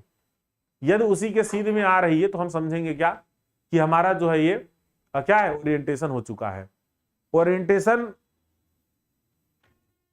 ओरिएंटेशन का जो है यहां पर दो तरीके हैं, पहला है ट्रफ कंपास, दूसरा क्या, बाय एलिडेट, ठीक है, एलिडेट के द्वारा। क्लियर, तो सेम पोजीशन पे लाना ही क्या हमारा कहलाता है, ओरिएंटेशन कहलाता है। ठीक, तो इस चीज को आपको नोट कर लीजिएगा। प्रैक्टिकल आप लोग कॉलेज में किए होंगे ना, किए होंगे आप लोग, मैक्सिमम जगहों पर करवा दिया जाता है। प्लेन टेबल को अन्य स्टेशनों पर प्रारंभिक स्टेशन वाली मूल स्थिति, जो भी अन्य स्टेशन है अगर प्रारंभिक स्थिति से सेम मूल स्थिति में ला रहे हैं एवं दिशा में लाने की क्रिया को प्लेन टेबल का ओरिएंटेशन कहलाता है या ओरिएंटेशन कहते हैं। ओरिएंटेशन के लिए प्लेन टेबल को हॉरिजॉन्टल प्लेन में इस तरह घुमाया जाता है कि शीट पर खींची गई सभी रेखाएं जमीन की रेखाएं पर परस्पर समांतर हो जाएं।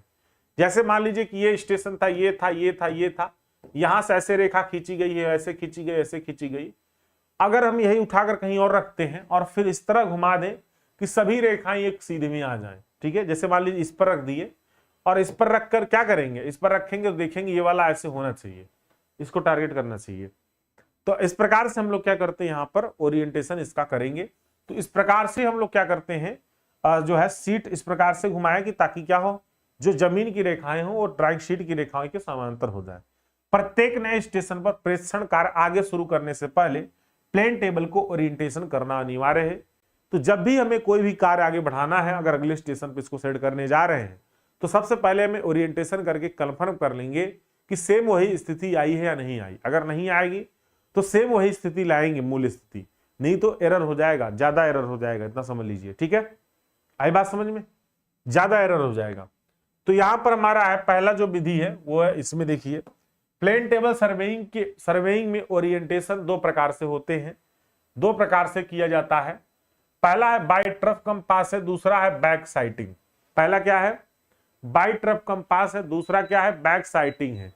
ठीक है, तो ट्रफ कंपास अभी बता ही दिए कि ओरिएंटेशन बाय ट्रफ कंपास, प्रथम स्टेशन देख, अच्छा ट्रफ कंपास आपको दिखाया नहीं, आई थिंक ट्रफ कंपास आपका ये रहा, दिस इज ट्रफ कंपास, देख रहे हैं इस तरह से। इसमें क्या होता है कि यहां पर मध्य में ये देखिए, ऐसे यहां पर मध्य में ये और इधर मध्य में ये 0 0 रहता है। ये हमारा नॉर्थ एन लिखा रहता है, ये निडिल है, मैग्नेटिक निडिल लगी होती है, ये 0 0 है और ये 0 0 है। तो ये जो नॉर्थ वाला सुई है ना, ये ठीक इसी के सीध में यदि आ जाता है, ऐसे इसको घुमाएंगे तो नॉर्थ वाला ये जो है नॉर्थ और ये साउथ हो जाएगा। अगर ये नॉर्थ है तो ये इसी के सीध में आएगा। अगर ऐसे सीध में आ जाता है ना तो हम ये समझेंगे कि ये नॉर्थ साउथ पोल हमारा आ गया। तो ऐसे बगल में ऐसे लाइन खींच देते हैं उसी के, ठीक है, तो यहाँ पर नॉर्थ और साउथ दिखा देते हैं ऐसे, ठीक है, उसी के ठीक सीध में खींच देते हैं हम लोग। आई बात समझ में। तो ये क्या था हमारा ट्रफ कंपास है, इस ट्रफ कंपास का यूज करके हम लोग यहाँ पर क्या करेंगे, करते हैं ओरिएंटेशन।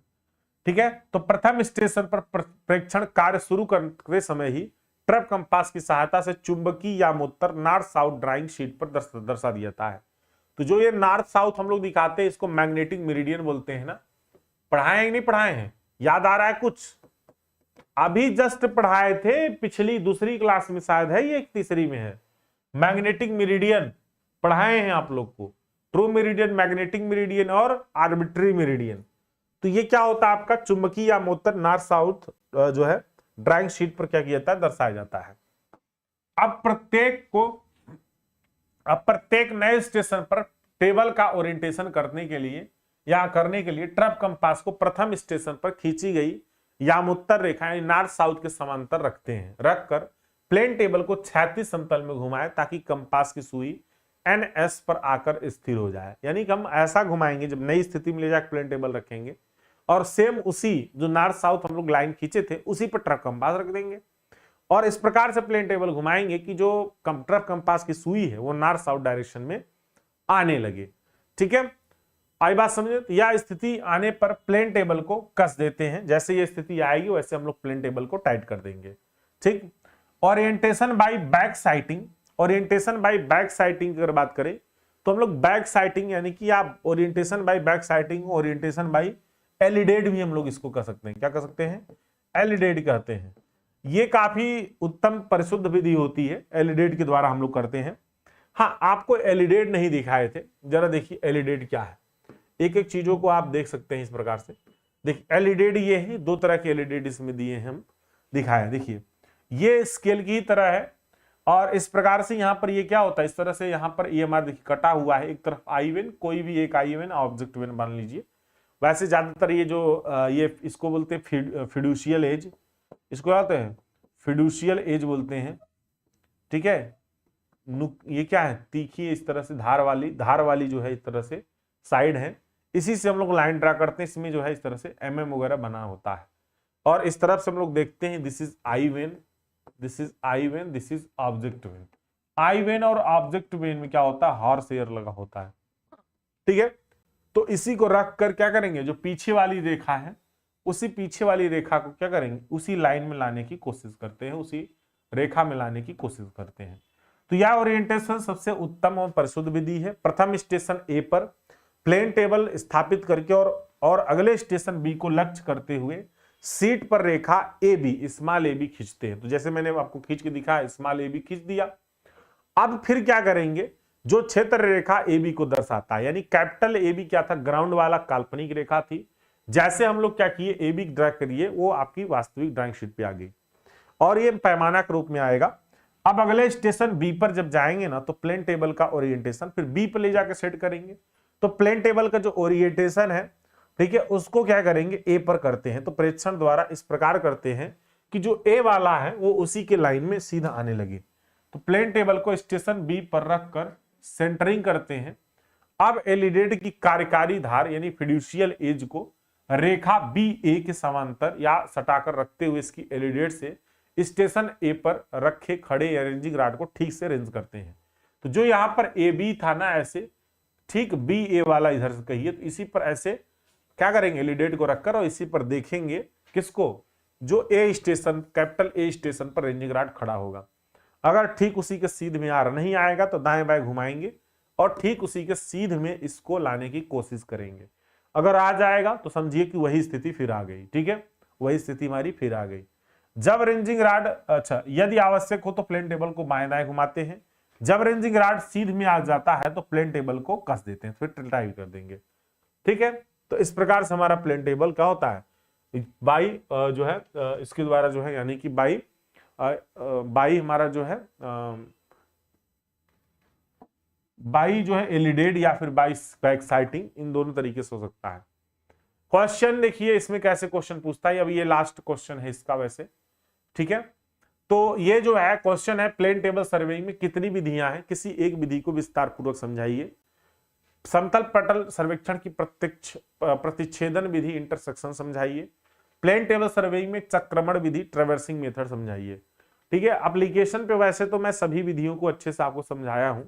ठीक है, इनके मतलब जो अलग अलग इनके प्रैक्टिकल है ना उसको भी दिखाया हूं। देखिए विधियों को समझाना का मतलब यहाँ पर आप उसका पूरा डिटेल्स भी लिख सकते हैं प्रेडिकल भी लिख सकते हैं। तो आपको हम यहाँ पर नोट्स में प्रेडिकल नहीं दिए हैं लिखने के लिए। अगर आपको एग्जाम में लिखना है तो अगर आपके पास बुक है तो आप उससे पढ़ सकते हैं, ठीक है, या फिर आप एप्लीकेशन से जाके पढ़ सकते हैं अगर कोर्स लिए हैं। बाकी तो मैं यहाँ पर आपको उतना बता दूंगा जितना जरूरत है। पटल सर्वेक्षण की निम्न 4 विधियां हैं। पहला है विकिरण यानी कि रेडिएशन विधि है, दूसरा है इंटरसेक्शन विधि है, तीसरा जो है ट्रेवर्सिंग विधि है, और चौथा जो है रिसेक्शन विधि है। क्या है? रिसेक्शन विधि है। तो आइए इसके नाम से ही क्लियर है, देखिए एक एक नाम से ही क्लियर है, एक एक विधियां।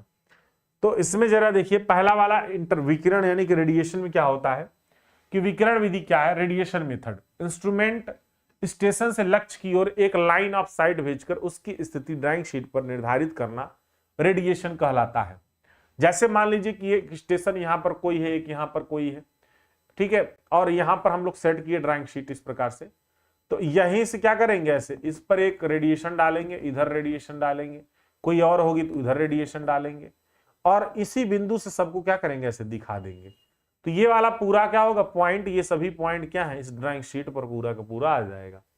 और टेप से इनकी दूरी मेजर कर लेते हैं, ठीक है। तो इंस्ट्रूमेंट स्टेशन से लक्ष्य की ओर एक लाइन ऑफ साइट भेजकर उसकी स्थिति ड्राइंग शीट पर निर्धारित करना रेडिएशन कहलाता है। तो ड्राइंग शीट पे क्या इसकी स्थिति है वो दिख जाएगा, नॉर्थ साउथ यहाँ पर दिखाया ही है। इसकी स्थिति क्या है, यानी ए स्टेशन बी स्टेशन की स्थिति क्या है, वो हम इसमें स्मॉल ए स्मॉल बी और स्मॉल सी के रूप में दिखा सकते हैं ऐसे, ठीक है। इस विधि में प्लेन टेबल को एक ही स्टेशन पर सेट करके क्षेत्र में स्थित सभी लक्ष्यों पर इससे किरणें डालकर उनकी स्थिति ज्ञात की जा सकती है।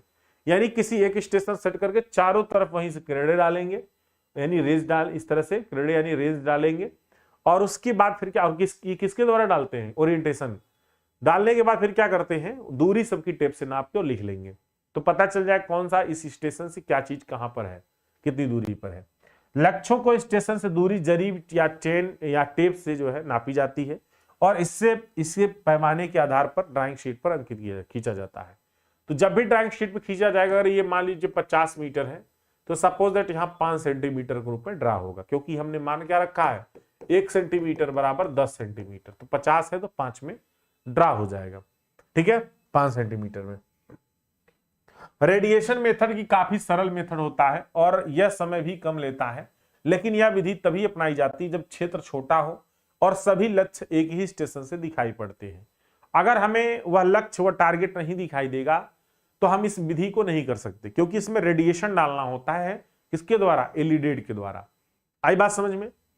और जो है उनकी स्टेशन से दूरी भी एक चेन या टेप से ज्ञात, एक चेन या टेप से अधिक ना हो, नहीं तो क्या होगा, ये फिर उनको रेंज करना पड़ेगा, ठीक है, रेंज करके तब दूरी निकालेंगे, नहीं तो एरर आ जाएगा ज्यादा। दूसरा है इसकी प्रैक्टिकल वाला नहीं लिख रहे हैं, ठीक है, प्रैक्टिकल वाला इसमें नहीं दिए हैं आपको, प्रैक्टिकल जो होता है वो नहीं दिए, तो प्रैक्टिकल अलग कर दिया हो, ठीक है। प्रतिच्छेदन विधि, इंटरसेक्शन मेथड, प्रतिच्छेदन विधि इंटरसेक्शन मेथड की अगर हम लोग बात करें, ठीक है, तो ये इंटरसेक्ट किया जा रहा है, क्या किया जा रहा है, इंटरसेक्ट। जब दो अलग अलग प्लेन टेबल स्टेशनों से प्रत्येक से एक एक इंटरसेक्टिंग रेज किसी लक्ष्य बिंदु पर डालकर उनकी स्थिति ज्ञात करना इंटरसेक्शन कहलाता है, ठीक है। इंटरसेक्शन मेथड में ड्राइंग शीट पर लक्ष्य की स्थिति किन्हीं दो स्टेशनों से लक्ष्य को साधती यानी रेज द्वारा निर्धारित की जाती है। जैसे मान लीजिए कि ये कोई हमारे बिंदु है, यहां से और यहां से क्या करेंगे, एक बार यहां पर ड्राइंग शीट रख के और इसको टारगेट करेंगे, कैपिटल ए है तो यहां पर स्मॉल ए ड्रा हो जाएगा ऐसे, ठीक है, ओ से ए यहां ड्रा हो गया, ठीक। इसको क्या करेंगे, उठाकर इस पे रखेंगे, अच्छा इधर भी इसको ड्रा कर देंगे, ऐसे भी इसको ड्रा कर देते हैं, भी पता चल जाएगा, ठीक है। इस पर उठाकर रखेंगे, फिर इसको क्या करेंगे, यहां पर इसको रेज करेंगे, सेम इसी पे आएगा, ठीक है। तो इस प्रकार से क्या करते हैं, इंटरसेक्शन है, ठीक है। इंटरसेक्शन में क्या करते हैं, किसी भी यानी कि एक ही स्टेशन को कई या 2 या 3 जितना डालना हो एक ही जगह से यहां पर डालेंगे, सब ये जाके क्या करेगा, जब ऐसे इंटरसेक्ट करेगा ऐसे एक ही पॉइंट पर, ठीक है, इंटरसेक्ट करेगा तो वो पॉइंट हमारा यहां पर अपने आप निकल के आ जाएगा। इसमें दूरी नापने की जरूरत नहीं पड़ती, बात समझ रहे हैं, ये दूरी मापने की जरूरत नहीं पड़ती, ये तभी किया जाता है जैसे बीच में कोई हम लोग दूरी नहीं नाप सकते, तालाब वलाब है वहां पर, ठीक है, यहां पर सेट करेंगे, ये वाला नाप लेंगे, ए बी से नाप लेंगे, बट ये वाला का नहीं नापते, तो जैसे ये नापेंगे फिर सेट करेंगे तो अपने आप आएगा, जहां पर इंटरसेक्ट करेगा वही वाला पॉइंट यहां पर बना देंगे। बात समझ रहे हैं? तो इसमें दूरी नापने की जरूरत नहीं पड़ती है, ठीक है। तो इंटरसेक्ट मेथड में ड्राइंग शीट पर लक्ष्य की स्थिति किन्हीं दो स्टेशन से लक्ष्य को साधती रेज द्वारा निर्धारित की जाती है। इस विधि में स्टेशन से लक्ष्य तक की रैखिक दूरी नापनी नहीं पड़ती है, तो इसमें कभी भी रैखिक दूरी मापने की जरूरत नहीं पड़ेगी, ठीक है। जब वो इंटरसेक्ट करेगा वो ड्राइंग शीट पर भी इंटरसेक्ट करेगा, और जो पैमाना हम लोग माने हैं ना 1 सेंटीमीटर बराबर 10 सेंटीमीटर, यहां से हम लोग क्या करेंगे, स्केल लगाएंगे, देखेंगे कि कितना यहां पर इंटरसेक्ट कितने दूरी पे किया है, वो पैमाना से गुणा करके क्या करेंगे, निकाल सकते हैं एग्जैक्ट दूरी, ठीक है। तो पैमाना से हम लोग एग्जैक्ट दूरी जो है निकाल सकते हैं। इस मेथड में पहले से निर्धारित 2 स्टेशन का होना जरूरी है। जिस स्टेशन का हमें निकालना उसके आसपास जो 2 स्टेशन है वो हमें पता होना जरूरी है। इंटरसेक्ट मेथड तब अपनाया जाता है जब लक्ष्य दिखाई तो दे लेकिन उस तक पहुंचना कठिन पड़ता हो। जैसे बीच में कोई नदी आ गई, नाले आ गए, अब वो हमें टारगेट तो दिख रहा है स्टेशन, बट हम लोग वहां तक नहीं जा सकते, टेप नहीं ले जा पाएंगे ना, तो हम लोग क्या करते हैं, इंटरसेक्ट विधि अपना लेते हैं, ठीक है। इंटरसेक्ट करेगा, प्रतिच्छेदन करेगा, उसके बाद वो हम लोग उसको देखेंगे ड्राइंग शीट पर, जब कट करेगा वहीं स्केल से मापते हैं। तो नाले का दूसरा छोर है, पहाड़ी की शिखर है, तालाब या गहरी घाटी में स्थित बिंदु है, ठीक, इन सब की स्थिति दूरी ज्ञात करने में किया जाता है। इस मेथड को ग्राफिक ट्रायंगुलेशन भी हम लोग कहते हैं, क्योंकि यहाँ पर ट्रायंगुलेशन मेथड एक तरह से अपना रहे हैं। ट्रैवर्सिंग मेथड में क्या होता है, यहाँ पर हम लोग ट्रैवर्स बनाते हैं इसमें भी। तो प्लेन टेबल की ट्रैवर्सिंग मेथड कंपास ट्रैवर्सिंग से मिलती जुलती, लेकिन इसमें भुजाओं साइड की कोई भी कोणीय माप नहीं लिए जाते हैं। तो यहाँ पर किसी भी साइड का एंगल नहीं लिया जाएगा। यह विधि वहां अपनाई जाती जहां क्षेत्र में अगल बगल के स्टेशन एक दूसरे से स्पष्ट दिखाई पड़ते हैं, लेकिन सर्वे क्षेत्र के केंद्र में ऐसा कोई स्टेशन उपलब्ध न हो जहां से अन्य सभी स्टेशन तक रेज दौड़ाई जा सके, ठीक है। तो इस तरह से जैसे मान लीजिए ये स्टेशन है, ये एक है, ये है, इस प्रकार से यहाँ पर प्लेन टेबल सेट करेंगे तो इसकी स्थिति यहाँ पर दिखाएंगे। जैसे मान लीजिए ए हो गया, ये बी हो गया, और ये इधर वाला सी हो गया, ये डी हो गया। तो ये डी वाला यहाँ पर दिखाएंगे स्मॉल डी, इसको रेंज करेंगे तो ये वाला दिखेगा, इसको रेंज करेंगे ये वाला दिखेगा, तो यानी कि ये अब दूरी इसकी माप लेंगे, ये उठा के ले जाएंगे, इस पे सेट करेंगे। जब इस पर सेट करेंगे ना तो ये वाला पोजीशन आपकी यहां से आ गई, यहां से सी इस पे आ गया, डी इस पे आ गया, और ए ऐसे है, ए ऐसे रहेगा, ठीक है, इस प्रकार से, ठीक। उसके बाद ये बी को इसमें दिखा देंगे, बी वाली स्थिति क्या है, बी को टारगेट करेंगे, सी को ऐसे कर देंगे, फिर इसे ले जाएंगे। तो इस तरह से इसमें क्या होगा, हमारा ट्रैवर्स बन जाता है। ए पर करेंगे यानी एक पहले स्टेशन पर, फिर दूसरे पर, फिर तीसरे, फिर चौथे पर, और फिर ऐसे ऐसे जैसे रेडिएशन नहीं करते उसी तरह से हर एक स्टेशन पे जाकर रेडिएशन जैसा करेंगे। तो इस तरह से हमारी क्या होती है, यहाँ पर ट्रैवर्स बन जाता है, ठीक है। तो ये जो है अगल बगल के स्टेशन एक दूसरे से स्पष्ट दिखाई पड़ते हो, तो जब दिखाई देगा तभी करेंगे, लेकिन सर्वे क्षेत्र के केंद्र में ऐसा कोई स्टेशन उपलब्ध ना हो जहां से अन्य सभी स्टेशन का अन्य स्टेशन तक रेज दौड़ाई जा सके। ट्रैवर्सिंग और रेडिएशन प्लेन टेबल में सैद्धांतिक तौर पर कोई अंतर नहीं। मैं बताया ना आपको कि जैसे ट्रैवर्सिंग जैसे हम लोग रेडिएशन में कर रहे हैं, सेम रेडिएशन वाला ही समझिए कि हर एक स्टेशन पर किया जा रहा है। हर एक स्टेशन पर रेडिएशन सिद्धांत ही बस काम कर रहा है। रेडिएशन मेथड में किसी एक स्टेशन पर प्लेन टेबल स्थापित करके वहां से सभी लक्ष्यों की ओर प्रेक्षण लिया जाता है, जबकि ट्रैवर्सिंग में प्रत्येक स्टेशन पर क्रम में प्लेन टेबल स्थापित करके अगले स्टेशन के प्रेक्षण लेते हैं। तो जितने स्टेशन हैं उन सब पे जा जाके प्रेक्षण यानी ऑब्जर्वेशन लेंगे। रेडिएशन में सिर्फ एक ही स्टेशन से लेते हैं। ट्रैवर्सिंग के भीतर स्थित बिंदुओं की स्थिति ज्ञात करने के लिए इंटरसेक्शन अपनाई जाती है, ठीक है। और ट्रैवर्सिंग मेथड प्लेन टेबल में अधिक प्रयोग की जाती है, तो सबसे ज्यादा हमारा प्लेन टेबल प्रयोग किया जाएगा, ठीक है। प्लेन टेबल में किया जाता है ट्रैवर्सिंग। आंतरछेदन विधि रिसेक्शन मेथड, ये क्षेत्र में अज्ञात स्टेशन की सर्वेक्षण स्थिति उस पर ही चित्रण पटल रखकर पूर्व ज्ञात स्टेशनों के संदर्भ में निर्धारित करना रिसेक्शन कहलाता है। जैसे मान लीजिए कोई हमारा स्टेशन भूल गया, अज्ञात है, कोई पिछला 2 स्टेशन है, तो इसके संदर्भ में एक नई की स्थिति ज्ञात करेंगे, ठीक है। इन 2 स्टेशनों के संदर्भ में एक नई स्थिति ज्ञात करते हैं, ठीक है। तो पूर्व ज्ञात स्टेशनों के संदर्भ में ये पहले से ए भी हमें पहले से पता है, और हमें सी अगर नया पता करना है तो हमें सी जो स्टेशन है अगर हम इसको नया पता करते हैं, अज्ञात है, अज्ञात मतलब कि भूल गए हैं कि कहां पर था। लगभग ये मान के चलो कि यही रहा होगा, बट एग्जैक्ट पॉइंट नहीं पता चल रहा है। ठीक है, अगर हमें एग्जैक्ट पॉइंट नहीं पता चल रहा है, था पहले बट अज्ञात हो गया ना, भूल गए, अगर लगभग यही था तो वहीं पर रखकर हम लोग ये विधि अपनाएंगे। ठीक है, तो इसको बोलते हैं, उसको प्राप्त करने के लिए इसको बोलते हैं रिसेक्शन मेथड। यह विधि केवल अज्ञात स्टेशन को नक्शे पर ज्ञात करने के काम आती है। ठीक है, सर्वे मैप में खोजे हुए बिंदुओं, ऑप्टिमेट या लॉस पॉइंट की स्थिति ज्ञात करने के लिए रिसेक्शन मेथड बड़ी सहायक होती है। तो रिसेक्शन मेथड में कई विधियां हैं। ठीक है, इसमें मैं ऐड नहीं किया हूं, उसको आप लोग खुद से पढ़ना है। नहीं पढ़ेंगे तो कोई बात नहीं, परेशान होने घबराने की बात नहीं है। ठीक है, कोई दिक्कत नहीं है। एरर आप लोग पे छोड़ रहा हूं, एरर आप लोग आराम से पढ़ सकते हैं। वही बात है, इंस्ट्रूमेंटल एरर है, साइटिंग एरर है और प्लॉटिंग एरर है। ठीक है, उपकरणीय त्रुटियां हैं, प्रेक्षण में त्रुटियां हैं। जब हम लोग प्रेक्षण लेंगे तो क्या क्या त्रुटियां करते हैं, एक तरह से अगर देखें तो चलिए आइए थोड़ा थोड़ा ना हो तो देख ही ले। और अंकन में त्रुटियां, ये खुद से त्रुटियां देखिएगा, वैसे आप ही देखिए क्योंकि अब न्यूमेरिकल करवाना है तो खुद आप लोग इसको देखिए, स्टार मार्क है ये। ठीक है, एक बार आप पढ़ेंगे दिमाग में सेट हो जाए, कोई दिक्कत की बात नहीं। ठीक है, त्रुटियां आप लोग खुद देखेंगे। चलिए अब हम लोग यहां पर देखते हैं न्यूमेरिकल। आइए न्यूमेरिकल पर चला जाए क्योंकि ये सबसे ज्यादा महत्वपूर्ण है न्यूमेरिकल आपका करना। ठीक है, तो आइए जरा यहां न्यूमेरिकल में समझा जाए। सबसे पहले हम लोग क्या यहां पर एक देखेंगे कि प्रणाली को एक प्रणाली से दूसरी प्रणाली में चेंज करना है। मैं आपको ट्रिक बताया था, रट्टा नहीं मारना है। ट्रिक बताया था आप लोग को, रट्टा नहीं मारना भाई। दो सिस्टम होते हैं, एक होता है हमारा WCB होता है, एक क्या होता है, WCB होता है। ठीक है, एक सिस्टम क्या है आपका, WCB है। ठीक है, एक WCB है, होल सर्किल बियरिंग जिसको हम लोग बोलते हैं, क्या बोलते हैं, होल सर्किल बियरिंग बोलते हैं। इसके बारे में हम आपको अच्छे से पढ़ाए भी थे इसी नोट्स में, MIQ 2.0 सीरीज में ही। होल सर्किल बियरिंग क्या होता है, इसमें ये सब बताए थे आप लोग को कि क्लॉकवाइज इसमें हम लोग क्या करते हैं, रीडिंग पढ़ते हैं। होल सर्किल बियरिंग हमारी जो रीडिंग होती है वो 0 डिग्री से लेकर 360 डिग्री के बीच में होती है। लिखने का जो ये फॉर्मेट होता है वो थीटा डिग्री के रूप में होता है, ये बताए थे। आई बात समझ में? तो ये क्या है, होल सर्किल बियरिंग है। इसी प्रकार से हमारा क्यूबी या फिर आरबीएस है, क्यूबी या फिर आरबीएस है, रेड्यूस्ड जो है bearing system.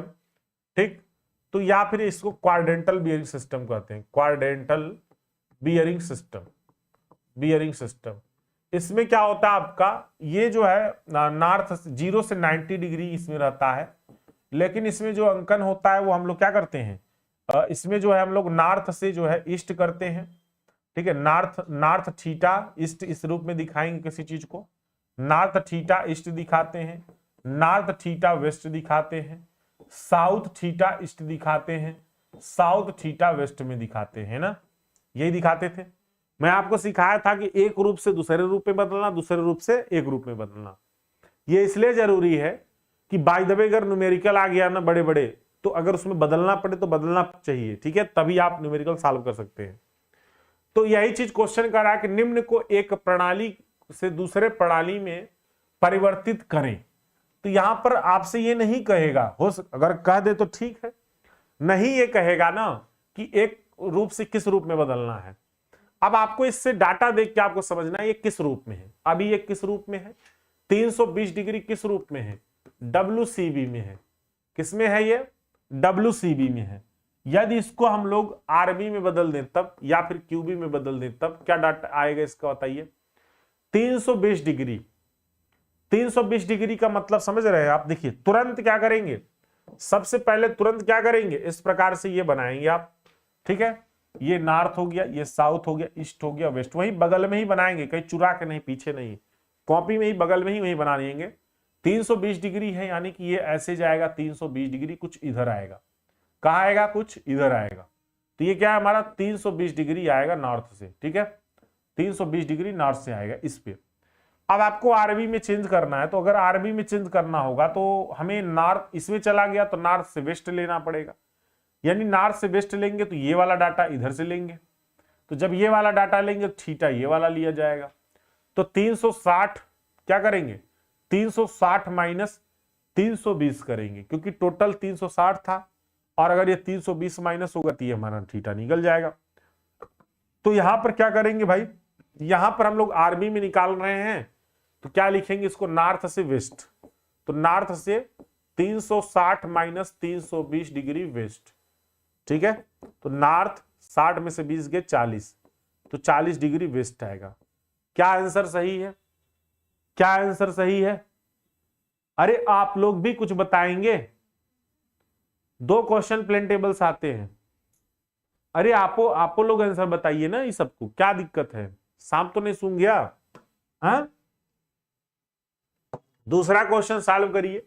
North 15 degree east कह रहा है, दूसरा क्वेश्चन है नॉर्थ 15 डिग्री ईस्ट कह रहा है। अब ये किसमें है भाई, ये पहले से आपका आरबी में है, ठीक है, दिख ही रहा है कोऑर्डिनेट में है। इसको हम लोग WC में बदल देंगे। WC में बदलने के लिए क्या करेंगे भाई, WCB में तुरंत इस प्रकार से क्या करेंगे, नॉर्थ साउथ वाला बनाइए। जब नॉर्थ साउथ वाला इस प्रकार से बनाएंगे आप, ईस्ट वेस्ट, तो जरा क्या करिए, नॉर्थ से ईस्ट है 15 डिग्री, तो नॉर्थ ईस्ट 15 डिग्री दिखा दीजिए, 15 डिग्री है ये, ठीक है, नॉर्थ ईस्ट 15 डिग्री। और वैसे हमें डाटा नॉर्थ से ही WCB में भी लेना रहता है, तो इसका मतलब ये वाला क्या हो जाएगा, 15 डिग्री ही आएगा। ये वाले में क्या आएगा, 15 डिग्री ही आएगा, ठीक है। इसमें 40 आएगा, इसमें 15 डिग्री ही आएगा, क्योंकि क्या है, नॉर्थ से ईस्ट है तो उसी में जाएगा, तो सेम वही ले लेंगे, ठीक है। आए बात समझ में, क्लियर है? चलिए नेक्स्ट हम लोग देखते हैं 225 डिग्री। 225 डिग्री देखिए, 225 डिग्री को निकालिए। 225 डिग्री किसमें है भाई, 225 डिग्री किसमें है, WCB में है ये इस समय। अगर इसको हम लोग आरबी में बदले या क्यूबी में बदले, कैसे बदलेंगे, ऐसे तुरंत बनाइए, नॉर्थ साउथ ईस्ट वेस्ट। 225 किसमें जाएगा, ये 270 है, यानी कि लगभग यहीं कहीं रहेगा, ठीक है, यहीं कहीं होगा। Theta equal to 225 degree. अब जरा देखिए कि हमें कोऑर्डिनेट में लेके जाना है, तो हमें कोऑर्डिनेट में क्या होगा, हमें यही वाला लेना पड़ेगा। यानी कि 225 में से, ये देखिए ध्यान रखिएगा, ये टोटल 225 है। जब टोटल 225 है तो इधर वाला 180 हो जाएगा, यानी 225 में से 180 माइनस हो जाएगा। तो साउथ से वेस्ट क्या होगा, 225 में से 180 डिग्री माइनस कर दीजिए, वेस्ट चला जाएगा। क्या आंसर आएगा, 225 डिग्री 180। बस अभी वहीं तक सो रहे हो आप लोग, वाकई में ना हमें तो ऐसा लग रहा है आप लोग सो रहे हो, ठीक है। साउथ 45 डिग्री वेस्ट क्या आएगा, साउथ 45 डिग्री वेस्ट। भैया ये सब आपको पढ़ाया जा चुका है, सब आरबी क्यूबी सिस्टम सब पढ़ा दिए हैं हम थ्योरी में ही आपको, ठीक है। नेक्स्ट क्वेश्चन में क्या है, नेक्स्ट क्वेश्चन में कह रहा है कि south 20 degree east, south 20 degree east कह रहा है। क्या कह रहा है, साउथ 20 डिग्री ईस्ट कह रहा है। अब जरा दिखाइए यहां पर, इसको बदलना है ना, तो नॉर्थ साउथ ईस्ट वेस्ट, तो साउथ 20 डिग्री ईस्ट जा रहा है, यानी कि ये 20 डिग्री ईस्ट इधर जा रहा है, ठीक है, 20 डिग्री ईस्ट इधर जा रहा है, देख रहे हैं इधर इस तरफ से। अब हमारा क्या होता है, यहां पर नॉर्थ से ही लेते हैं हमेशा। इसका मतलब है कि अगर ये क्या है, साउथ से इधर 20 डिग्री ईस्ट पर है और इधर लेना है, तो यानी कि हमें क्या करना पड़ेगा कि टोटल 180 में से ये माइनस करना पड़ेगा। तो अगर हम लोग इसको क्या करें, 180 में से माइनस कर देंगे, तो ये क्या हो जाएगा, WCB में क्या आएगा, 180 और माइनस कर दीजिए 20 डिग्री, तो ये हो, देखिए टोटल 180 पर होता है, तो ये घटाना पड़ेगा, तो 160 डिग्री आएगा। किसी का आया, बस सो रहे हैं, सोइए सोइए, ठीक है। हाँ बताइए, ये चाहे WCB में दिया हो आप आरबी में बदलिए, चाहे आरबी से आप क्या करिए WCB में बदल दीजिए। आई बात समझ में, क्लियर है? कहेंगे सर इसका जरूरत कहां पड़ेगी, क्या इससे क्वेश्चन आता है? कहा देखिए, अगर इससे क्वेश्चन नहीं आएगा तो इस तरह का क्वेश्चन आएगा, और इस तरह का जब क्वेश्चन आता है ना, तो आपको क्या करना पड़ता है, बदलना पड़ता है। क्वेश्चन क्या कह रहा है, देखिए क्वेश्चन कह रहा है कि एक रेखा का चुंबकीय दिक्मान साउथ 45 डिग्री 30 मिनट वेस्ट है तथा दिक्पात कोण 30 डिग्री 30 मिनट है ईस्ट है। ठीक है, और रेखा का यथार्थ दिक्मान ज्ञात करना है।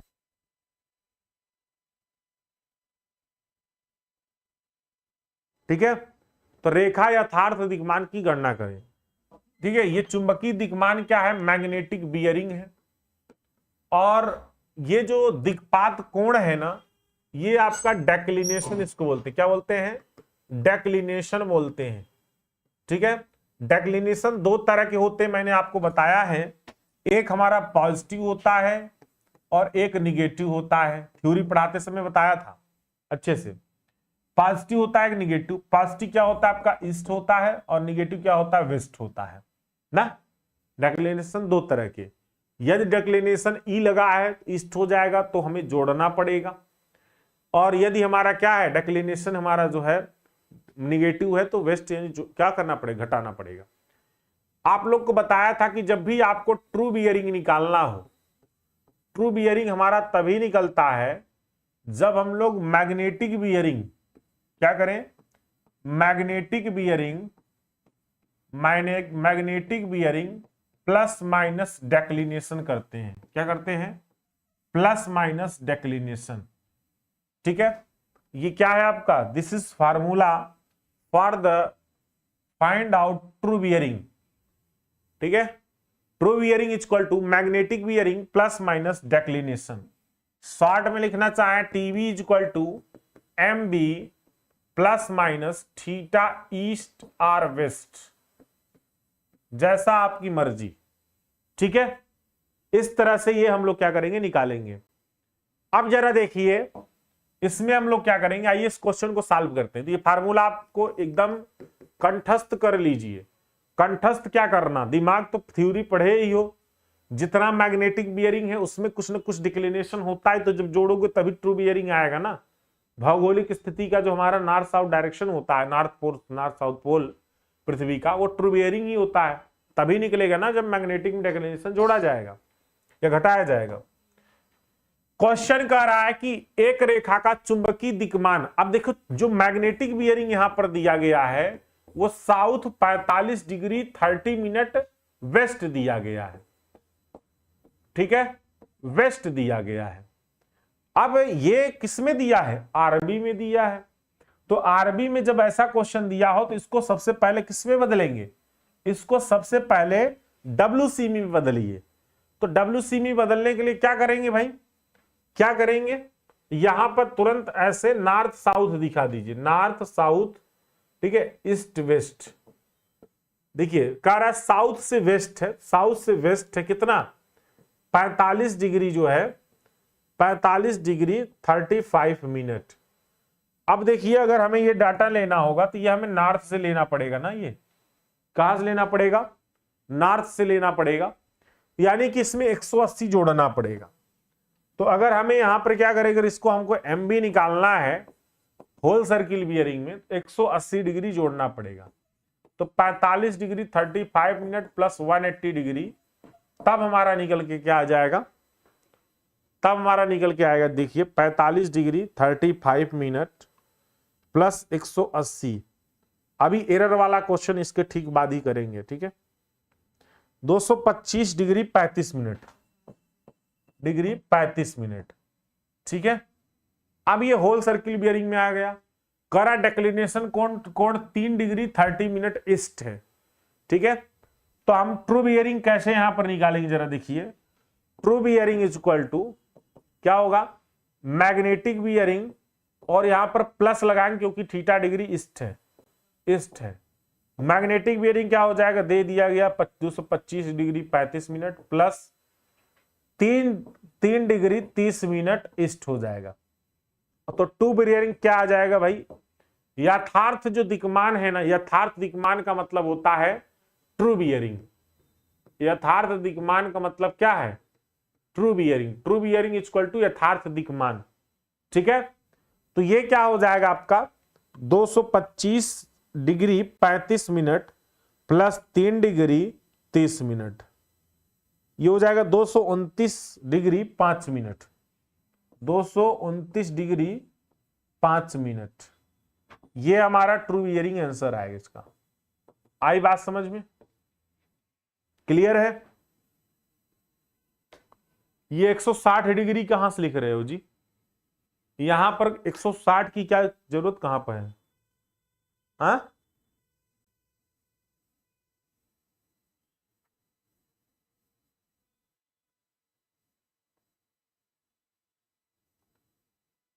कहां से 160 फुट यहां से आ रहा है आप लोग का? घटा दिए हो क्या? इसमें से इसको घटा दिए क्या? ऐसे निकालोगे? कैसे निकालोगे? कैसे निकलेगा जी? साउथ से वेस्ट का रहा है, कितना है? 45 डिग्री 30 मिनट साउथ से वेस्ट है, और हम लोग नॉर्थ से लेते हैं यहां पर साउथ, तो 180 इसमें जोड़ना पड़ेगा ना जी। 45 डिग्री में 180 जोड़ना पड़ेगा, घटा तो नहीं रहे हो? हाँ, कैसे कर रहे हो फिर? 229 डिग्री 5 मिनट आएगा आंसर। तो इस टाइप के क्वेश्चन आपसे पूछा जा सकता है। क्वेश्चन चाहे जैसे घुमा के दे, आपको फार्मूला यही याद रखना है, true bearing equal to magnetic bearing plus minus declination. ये अगर आरबी में दिया रहेगा तो इसको WCB में बदलकर तभी ऐड करना, नहीं तो आपका क्वेश्चन इधर से उधर गलत भी हो सकता है। वो अपना दिमाग ज्यादा मत लगाना, ठीक है? जितना बताएं उसी कॉन्सेप्ट से करोगे, कुछ नहीं भूलेगा। अगर दिमाग ज्यादा लगाओगे तो फर्जी का भूल जाएगा, गड़बड़ हो जाएगा। तो अगर ये आरबी या क्यूबी में देगा तो इसको WCB में बदलना। WCB में बदलने के बाद फिर क्या करना? डेक्लिनेशन को ईस्ट है तो जोड़ना और वेस्ट है तो घटाना। हो सकता है ट्रू बियरिंग दिया हो, ट्रू बियरिंग दिया हो और मैग्नेटिक पूछ रहा हो, तब पर भी आपको क्या करना है? तब यहाँ डेक्लिनेशन दिया रहेगा तो क्या करोगे आप? जो यहां जोड़ रहे थे इससे घटा के तब मैग्नेटिक निकाल लोगे। तो ये ध्यान रखना कि दिया क्या है और पूछ क्या रहा है। बात समझ रहे? दिया क्या है और पूछ क्या रहा है, ये ज्यादा ध्यान रखना इस तरह के क्वेश्चन में। नहीं तो लगेगा यार हमको तो सब आ रहा है, जल्दी जल्दी में सब गड़बड़ हो जाएगा।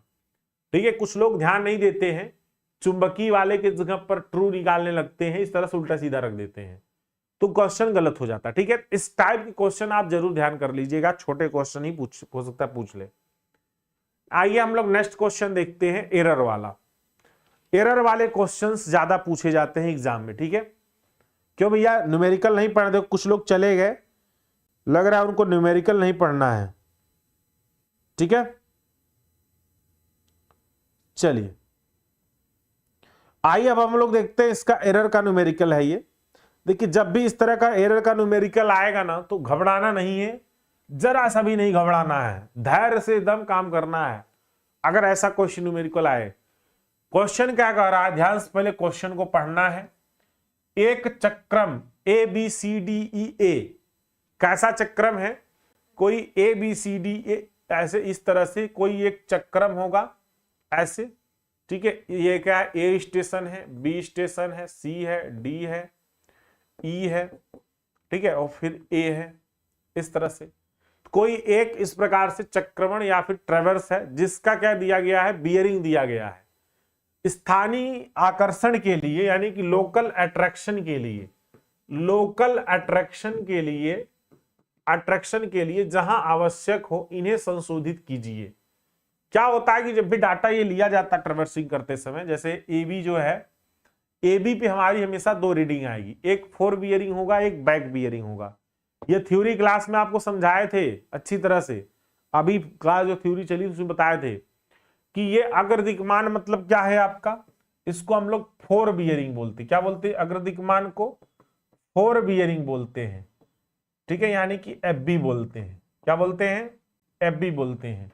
इसको हम लोग क्या बोलते हैं? पश्च दिक्मान को बैक बियरिंग बोलते हैं। तो आप लोग हिंदी ही बोलिएगा ज्यादा, सॉरी इंग्लिश ज्यादा बोलिएगा, बैक बियरिंग। ठीक है, तो यहां पर किसी एक रेखा का फोर बियरिंग और बैक बियरिंग क्या रहेगा ही रहेगा। और किसी रेखा का जो बैक बियरिंग फोर बियरिंग है, इसमें हम लोग 180 डिग्री का डिफरेंस भी देखते हैं। इस तरह से देखिए, फोर बियरिंग अगर आपको निकालना है तो बैक बियरिंग प्लस माइनस क्या करना है? 180 डिग्री। आई बात समझ में? यदि क्या हो, यदि 180 डिग्री से कम है तो 180 डिग्री जोड़ना पड़ेगा। यदि हमारा क्या हो, कि 180 डिग्री से अधिक है तो घटाना पड़ेगा, ठीक है। जैसे मान लीजिए आपको फोर बियरिंग निकालना है, बैक बियरिंग यदि 180 डिग्री से कम है तो 180 जोड़ के फोर बियरिंग निकाल सकते हैं किसी रेखा का। और यदि क्या करना हो आपको, फोर बियरिंग मान लीजिए कि आपको निकालना है, बैक बियरिंग क्या है, ज्यादा है 180 डिग्री से, तो 180 डिग्री घटा देना पड़ेगा। तो ये आपको याद होना चाहिए कि फोर बियरिंग और बैक बियरिंग के जो डिफरेंस है वो 180 डिग्री होता ही होता है, ठीक है। वो क्या होता है 180 डिग्री। हाँ, ये पिछले साल का नहीं है, पिछले साल का क्वेश्चन दूसरा है। पिछले साल का क्वेश्चन ये रहा, ठीक है।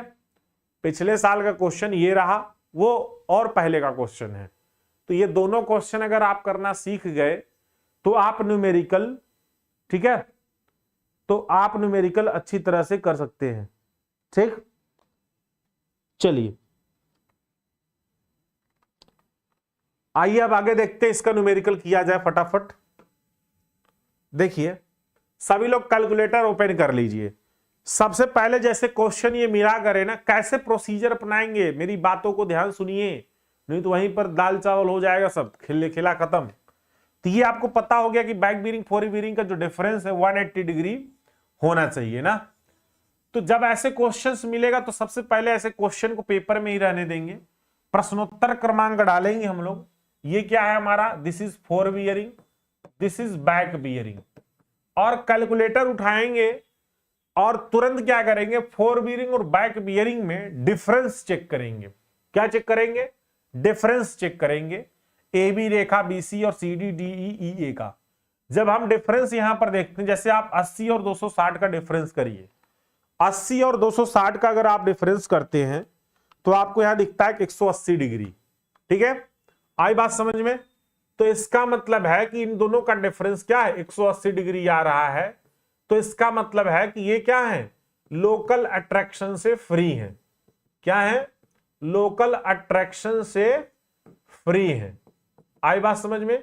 यानी कि इसमें कोई एरर नहीं है, कोई त्रुटि नहीं है, डाटा ठीक है। यदि फोर बियरिंग बैक बियरिंग का डिफरेंस 180 एग्जैक्ट है तो समझिए कोई एरर नहीं है, फ्री है। दूसरा वाला देखिए 90 और 269, तो ऐसे ही दिख रहा है, आपको निकालने की जरूरत ही नहीं है। 90 269 है, तो इसका मतलब है कि यहां से एरर शुरू हो रहा है। यानी कि हमारी जो है ए बी लाइन पर कोई एरर नहीं था, ए बी लाइन पर कोई एरर नहीं था, ठीक है। और बीसी वाले पर हमारा एरर है, त्रुटि है। यानी कि ए बी पर नहीं था, यानी कि जो बी एंगल है, बात समझिएगा, जो यहां पर हमारा बी एंगल है, ठीक है, बी स्टेशन पर, बी नहीं बी स्टेशन, ए स्टेशन बी स्टेशन मिलके बन रहा है। तो अगर यहां पर इसमें कोई नहीं है तो यानी कि बी पर क्या है हमारा, कोई त्रुटि नहीं है। त्रुटि जो है वो सी से है। त्रुटि कहां से है, सी से है, क्योंकि बी तो इसमें भी था ना, तो बी उसमें कहां एरर है, नहीं दिखा रहा एरर। तो सी में त्रुटि है, इसका मतलब बी में तो नहीं था, तो सी में त्रुटि है। तो हम लोग यहीं से फाइंड आउट करना शुरू करते हैं। जरा देखते हैं सीडी वाले में, इसमें भी क्या है, कोई एरर है क्या। हाँ, सीडी में भी कोई न कोई एरर है, देख रहे हैं। सीडी में भी क्या है, कोई एरर है। डीई में भी कोई न कोई एरर है, और ईए में जो है इसमें भी एरर है। तो इस तरह से देखिएगा कि किसमें जो है 180 डिग्री आ रहा है। आपके क्वेश्चन में ना कहीं किसी में 180 डिग्री का डिफरेंस आएगा, चाहे ए बी में आए, चाहे बीसी में आए, किसी में आएगा। जिसमें आएगा उसके बाद से, जैसे ए बी में आया तो हम उसके बाद से यानी बीसी से क्या करेंगे, बीसी से यहां पर जो है कैलकुलेशन करना शुरू करेंगे। कहां से कैलकुलेशन करना शुरू करेंगे, बीसी से, ठीक है। तो ये जो बीसी का जो फोर बियरिंग मान है, ये फोर बियरिंग मान ये 90 डिग्री सही होगा, बाकी ये तो गलत हो जाएगा, ठीक है। जो ये बीसी, क्योंकि क्या था, ए बी एंगल हमारा क्या है, ठीक ठाक है, ए एंगल भी हमारा ठीक ठाक है ना, तो सॉरी, ना ए स्टेशन में कोई त्रुटि है, ना ही बी स्टेशन में कोई त्रुटि है। अगर त्रुटि है तो सी स्टेशन से त्रुटि है, इसीलिए हम क्या कहेंगे, फोर बियरिंग जो बी वाले पर है वो ठीक ठाक है, सी वाले पर जब जाएंगे तो वहां से त्रुटि आना शुरू हो रही है। तो इसलिए यहां पर लिखेंगे, शब्द लिखेंगे यहां पर आप लिखेंगे, क्या लिखेंगे, आप लिखेंगे कि दिए गए या फिर जो है लिए गए, लिखिए कि लिए गए ऑब्जर्वेशन में, लिए गए ऑब्जर्वेशन में जो ये डाटा लिए हैं ना, लिए गए ऑब्जर्वेशन में, इस प्रकार से एक बार लिखना पड़ेगा, तब क्वेश्चन को अच्छे से सॉल्व हो पाएगा। ऑब्जर्वेशन में लाइन, ये क्या है, हमारी लाइन है, रेखा है, दिस इज लाइन यानी कि रेखा है। लाइन ए बी के फोर बियरिंग एवं बैक बियरिंग का अंतर 180 डिग्री है। इसलिए स्टेशन ए एवं बी क्या है, ए एवं बी लोकल अट्रैक्शन से मुक्त हैं। क्या है, लोकल, इसलिए ए एवं बी में त्रुटि नहीं है, लिखिए, ठीक है, या चलिए लिख दीजिए ए एवं बी, स्टेशन ए एवं बी लोकल अट्रैक्शन से मुक्त हैं। लोकल अट्रैक्शन यानी स्थानीय आकर्षण से मुक्त हैं, ठीक है, इसमें कोई त्रुटि नहीं है ए एवं बी स्टेशन में। आई बात समझ में? तो अब हम लोग सबसे पहले क्या करेंगे, तो इसका मतलब है कि यहां पर जो ये दिया गया है यानी कि BC का, अगर ये बी में AB में नहीं है तो इसका मतलब BC का क्या होगा, फोर बियरिंग का मान शुद्ध होगा। तो लिखिए यहां पर, इसलिए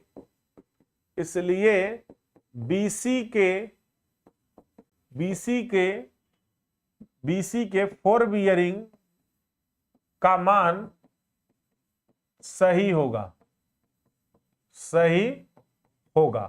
ठीक है, तो फोर बियरिंग का मान इसका सही आएगा, ठीक। यानी इसका जो बैक बियरिंग का मान अगर हम लोग निकाल लें, करेक्ट करके निकालिए जरा, तो यहां पर लिखिए करेक्टेड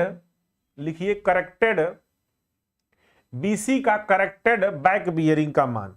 तो लिखिए BC का करेक्टेड बैक बियरिंग, BC का करेक्टेड बैक बियरिंग, क्योंकि सुधार कर अब निकालेंगे ना, BC का करेक्टेड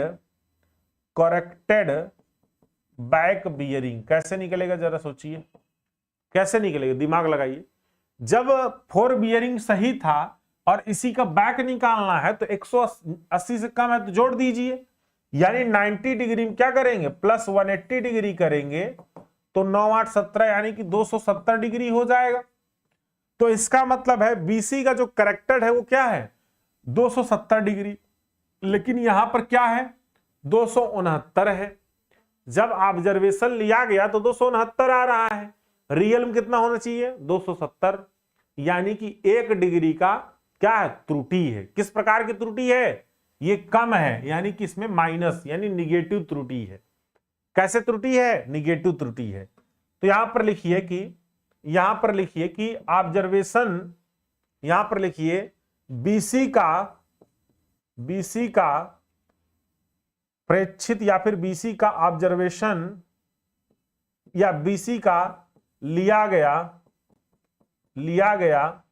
बैक बियरिंग कितना है भाई, BC का जो लिया गया बैक बियरिंग है वो हो जाएगा आपका 269 डिग्री, और इसमें माइनस करते हैं, इसको अगर अंतर देखें इसमें तो 1 डिग्री का अंतर आता है। यानी कि हम लोग इसमें लिख सकते हैं, क्या लिख सकते हैं, ये लिख सकते हैं कि जो ये 1 डिग्री की क्या है, ये त्रुटि है। यानी कि जो त्रुटि 1 डिग्री आ रही किसमें है, वो B स्टेशन में त्रुटि है। तो लिखिए यहां पर B स्टेशन में त्रुटि 1 डिग्री, तो 1 डिग्री की जो त्रुटि आ रही है ना वो B स्टेशन में आ रही है, ठीक है, आई बात समझ में। तो इसका जो करेक्टेड बियरिंग, अच्छा अब ये जो त्रुटि है किस प्रकार की त्रुटि है, ये त्रुटि नोट करते रहिए, नोट्स में आपको नहीं मिलने वाला है, इसको नोट कर लीजिए, नोट्स में नहीं मिलने वाला है, ठीक है। हाँ, अब यहां पर चाहे आप लिख सकते हैं कि ये त्रुटि कैसी त्रुटि है, पॉजिटिव त्रुटि है। कैसी त्रुटि है, ये पॉजिटिव त्रुटि है। तो लिखिए यह त्रुटि पॉजिटिव त्रुटि है, यह त्रुटि या यह एरर पॉजिटिव है, इसलिए करेक्शन के लिए क्यों पॉजिटिव हो गया जानते? एक मिनट, सॉरी गलत लिख दिए। या त्रुटि निगेटिव त्रुटि है या यह एरर निगेटिव है। क्यों निगेटिव है? क्योंकि आना 270 चाहिए था, है 269, तो वो माइनस में है ना, घट रहा है, तो इसीलिए यहां पर निगेटिव है। वहां माइनस नहीं लिखेंगे नीचे, ठीक है, वहां पर सिर्फ यहां लिखेंगे कि यह एरर निगेटिव है, इसलिए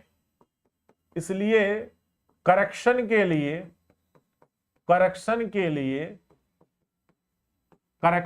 लिए क्या करना पड़ेगा? जोड़ना पड़ेगा, यानी कि पॉजिटिव करना पड़ेगा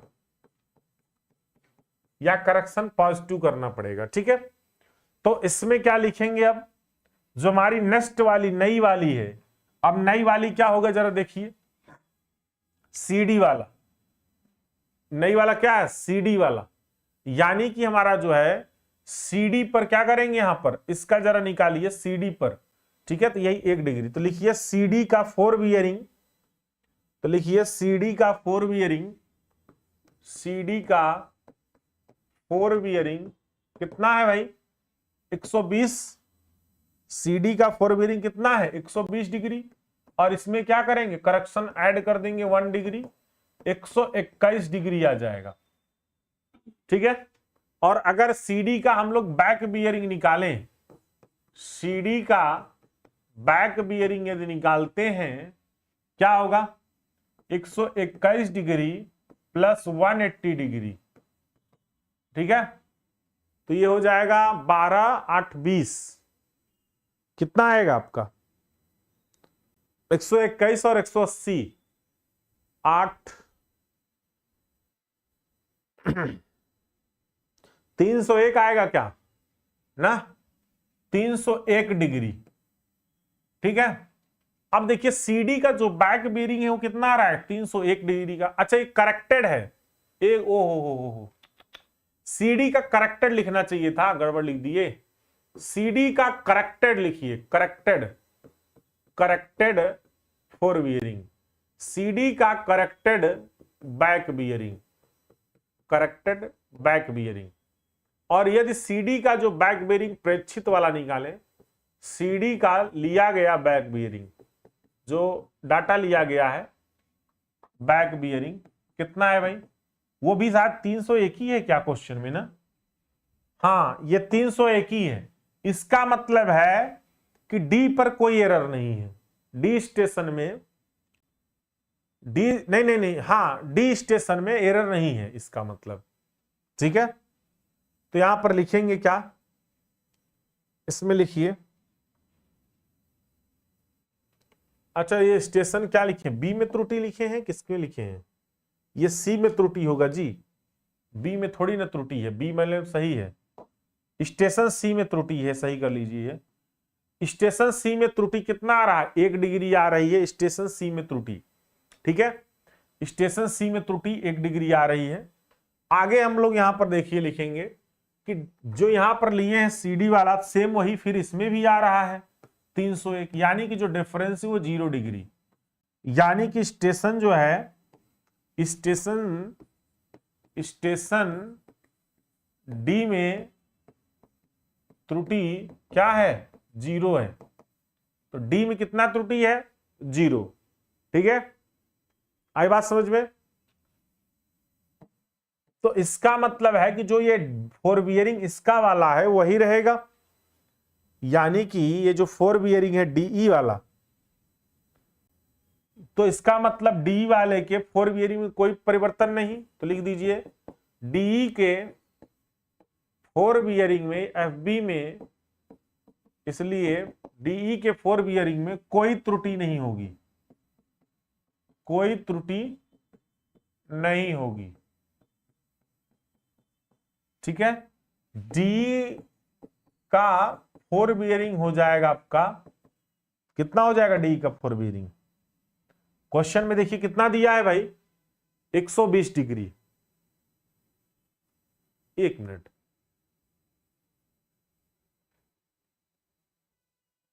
सॉरी 200 200 200 हो जाएगा, 120 नहीं 200।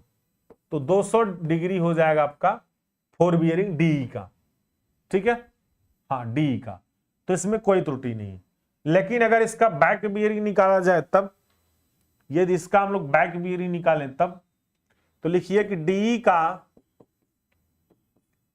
का corrected back bearing, corrected back bearing कितना आ जाएगा, 200 माइनस 180 डिग्री, कितना आएगा भाई, 20 डिग्री, 20 डिग्री, ठीक है।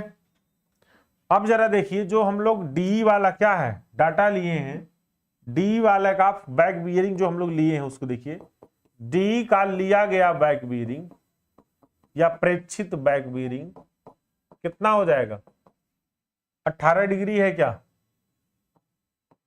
18 डिग्री, क्वेश्चन में पीछे देखिए 18 डिग्री दिया है। तो इसमें क्या हो जाएगा ये भैया, ये आपका हो जाएगा 2 डिग्री का अंतर। कितने का अंतर, 2 डिग्री का अंतर। यानी कि डाटा क्या था, वहां 18 दिया है, यहां पर 20 आ रहा है। तो ये भी एरर किस प्रकार का एरर है, निगेटिव एरर है, और करेक्शन पॉजिटिव होगा। और ये किस में एरर हो रहा है, ई स्टेशन में एरर हो रहा है। किस स्टेशन में, स्टेशन ई में एरर हो रहा है ये, ठीक है, स्टेशन ई में त्रुटि है। ये कैसी त्रुटि है, ठीक है, स्टेशन ई में त्रुटि, स्टेशन ई में त्रुटि। ये सीक्वेंस ऐसे चलता जाएगा, ठीक है, यही सीक्वेंस ये जाएगा ऐसे। बहुत बढ़िया प्रेम सागर निषाद, ठीक है। अब देखिए, जब ये इसमें त्रुटि इस प्रकार से गई, तो अब क्या करेंगे कि जो हमारा नया वाला डाटा है, कौन सा, ये वाला जब निकालेंगे, अब ए वाला 318 वाला, तो वो 2 डिग्री इसमें क्या होगा, ऐड हो जाएगा, ठीक है। तो लिखिए यहां पर लिखिए, ठीक है। अच्छा, ये त्रुटि लिखे तो इसके बारे में थोड़ा लिख दीजिए कि यह त्रुटि या एरर निगेटिव है, तो करेक्शन क्या होगा, तो करेक्शन पॉजिटिव होगा, तो करेक्शन पॉजिटिव होगा, ओके। तो यहां पर करेक्शन कैसा है, पॉजिटिव आएगा। तो इसमें हम लोग अब क्या करेंगे, जो करेक्शन जोड़ेंगे ना, क्या करेंगे, करेक्शन जोड़ेंगे। तो जोड़िए जरा, इसमें जोड़िए कि ई का क्या करेंगे, ई का करेक्टेड फोर बियरिंग हम निकालेंगे। करेक्टेड फोर बियरिंग क्या आ जाएगा, करेक्टेड फोर बियरिंग ई का क्या आ जाएगा भाई, ये कितना है डाटा में देखिए 318, कितना है 318 डिग्री। ये हमारा कितना है 318 प्लस 2 डिग्री, 320 डिग्री आ जाएगा। तो करेक्टेड ये 320 हो जाएगा। ई का करेक्टेड बैक बियरिंग निकाल दीजिए, ई का करेक्टेड बैक बियरिंग, 320 माइनस 180 तो कितना आएगा भाई, 320 माइनस 180 140 डिग्री। तो ये करेक्टेड वाला जो है 140 आएगा। तो इसमें जरा देखिए कितना है, 140 से है क्या, देखिए आ गया ना सेम। तो इसका मतलब है कि अब हमारा डाटा सारा सही हो गया, हमारा डाटा सारा सही क्या हो गया, सही हो गया, ठीक है। तो ये 140 आ गया, ठीक है। तो इस प्रकार से ही हमारा जो है सभी आगे बराबर आ गया लास्ट में, तो ये आ गया सही। अब हम लोग क्या करेंगे, यहां पर एक हम लोग क्या करेंगे, जो है रिजल्ट में हम लोग यहां पर रिजल्ट में करेक्टेड बियरिंग लिख देंगे, करेक्टेड बियरिंग। तो हमारी क्या होगी, ये लाइन दी गई है और ये करेक्टेड हमारी फोर बियरिंग हो गई और करेक्टेड हमारी बैक बियरिंग हो गई, ठीक है। और यहां पर हमारी जो लाइन है वो हो गई A B, B C, C D, D E और ई ए, ठीक है। तो आइए जरा देखते हैं फोर बियरिंग, एबी का फोर बियरिंग नया वाला क्या है। देखिए एबी का तो वही रहेगा 80-260, 80-260 तो वही रहेगा, ये इसमें कोई परिवर्तन नहीं। 80 डिग्री 260 वही रहेगा। और क्या वही रहेगा भाई, और ये वाला वही रहेगा, 90 डिग्री वाला वही रहेगा। तो जो वही रहेगा मैं उसको लिख दे रहा हूं, 90 डिग्री वाला भी वही रहेगा। ठीक है, बीसी का फोर बियरिंग भी वही रहेगा। ओके, बीसी का जो करेक्टेड बैक बियरिंग निकाले हैं उसको जरा देखिए। बीसी का करेक्टेड बैक बियरिंग यहां निकाले हैं क्या, हाँ, बीसी का करेक्टेड बैक बियरिंग 270, तो वो 270 लिखा जाएगा। ठीक है, तो तुरंत देख के 270 ये लिख देना, 270। ठीक है, 270 डिग्री। सीडी का जरा देखिए क्या लिखा जाएगा। सीडी का करेक्टेड फोर बियरिंग 121 और 301, 121 और 301, तो ये हो जाएगा आपका 121 डिग्री 301 डिग्री। और उसके बाद फिर आपका जो है नेक्स्ट कौन सा है, हाँ, डीई।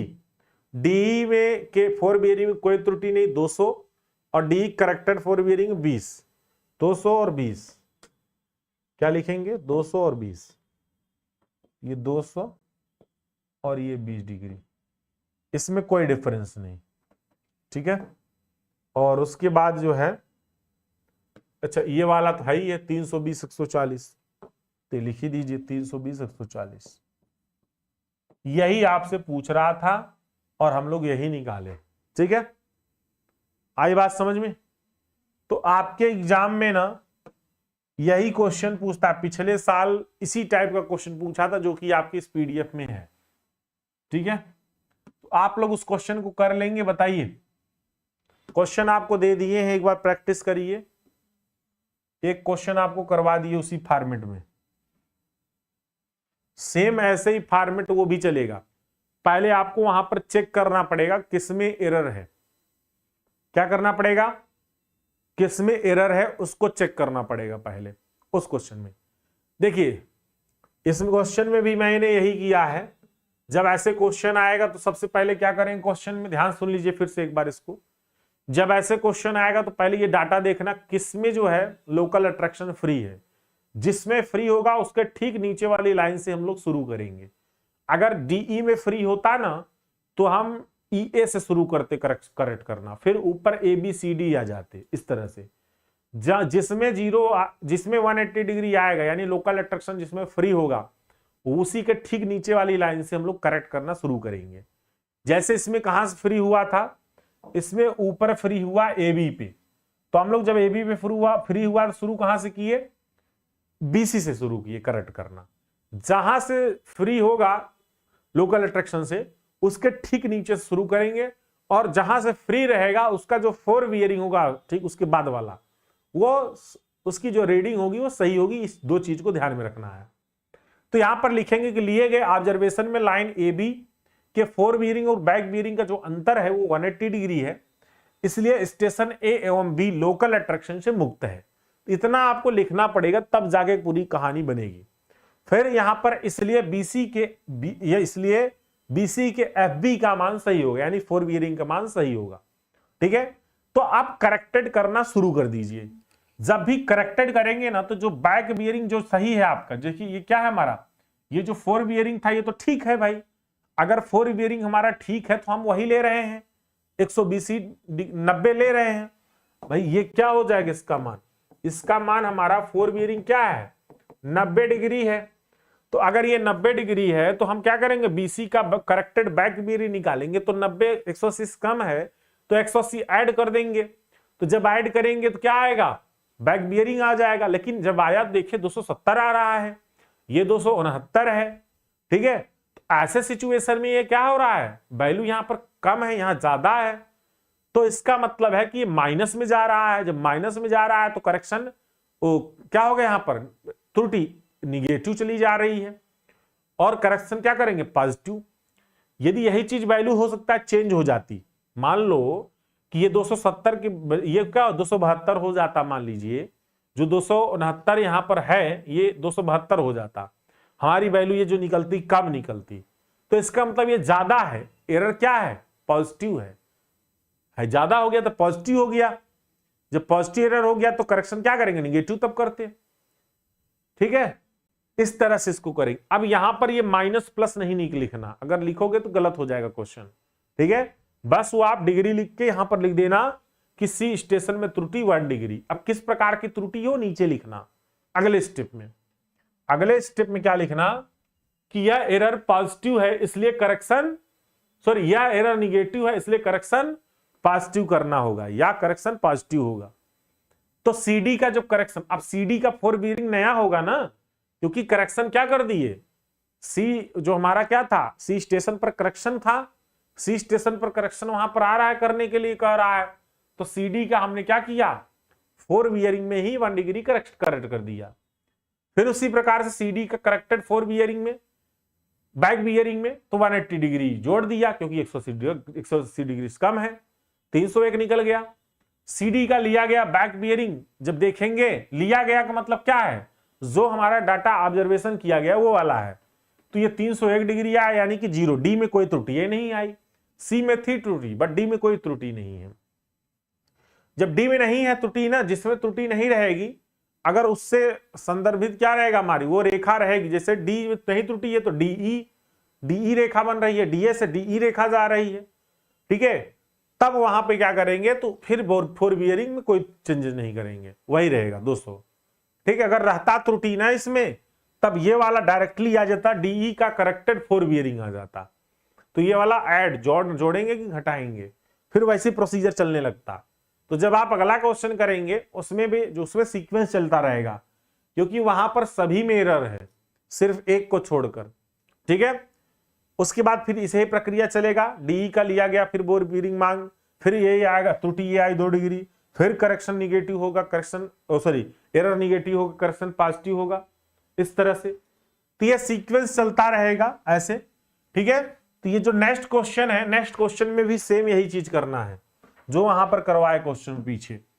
नीचे एक ट्रेवर्स एबीसीडी की रेखाओं का देखा गया असर, यानी कि बियरिंग कंपास से लिया हुआ दर्शाया गया, जहां स्थानीय आकर्षण लोकल अट्रैक्शन से निलंबित कर दिया गया था। भले निलंबित किया गया, लेकिन वहां निलंबित किया गया बट डाटा में नहीं कुछ किया गया।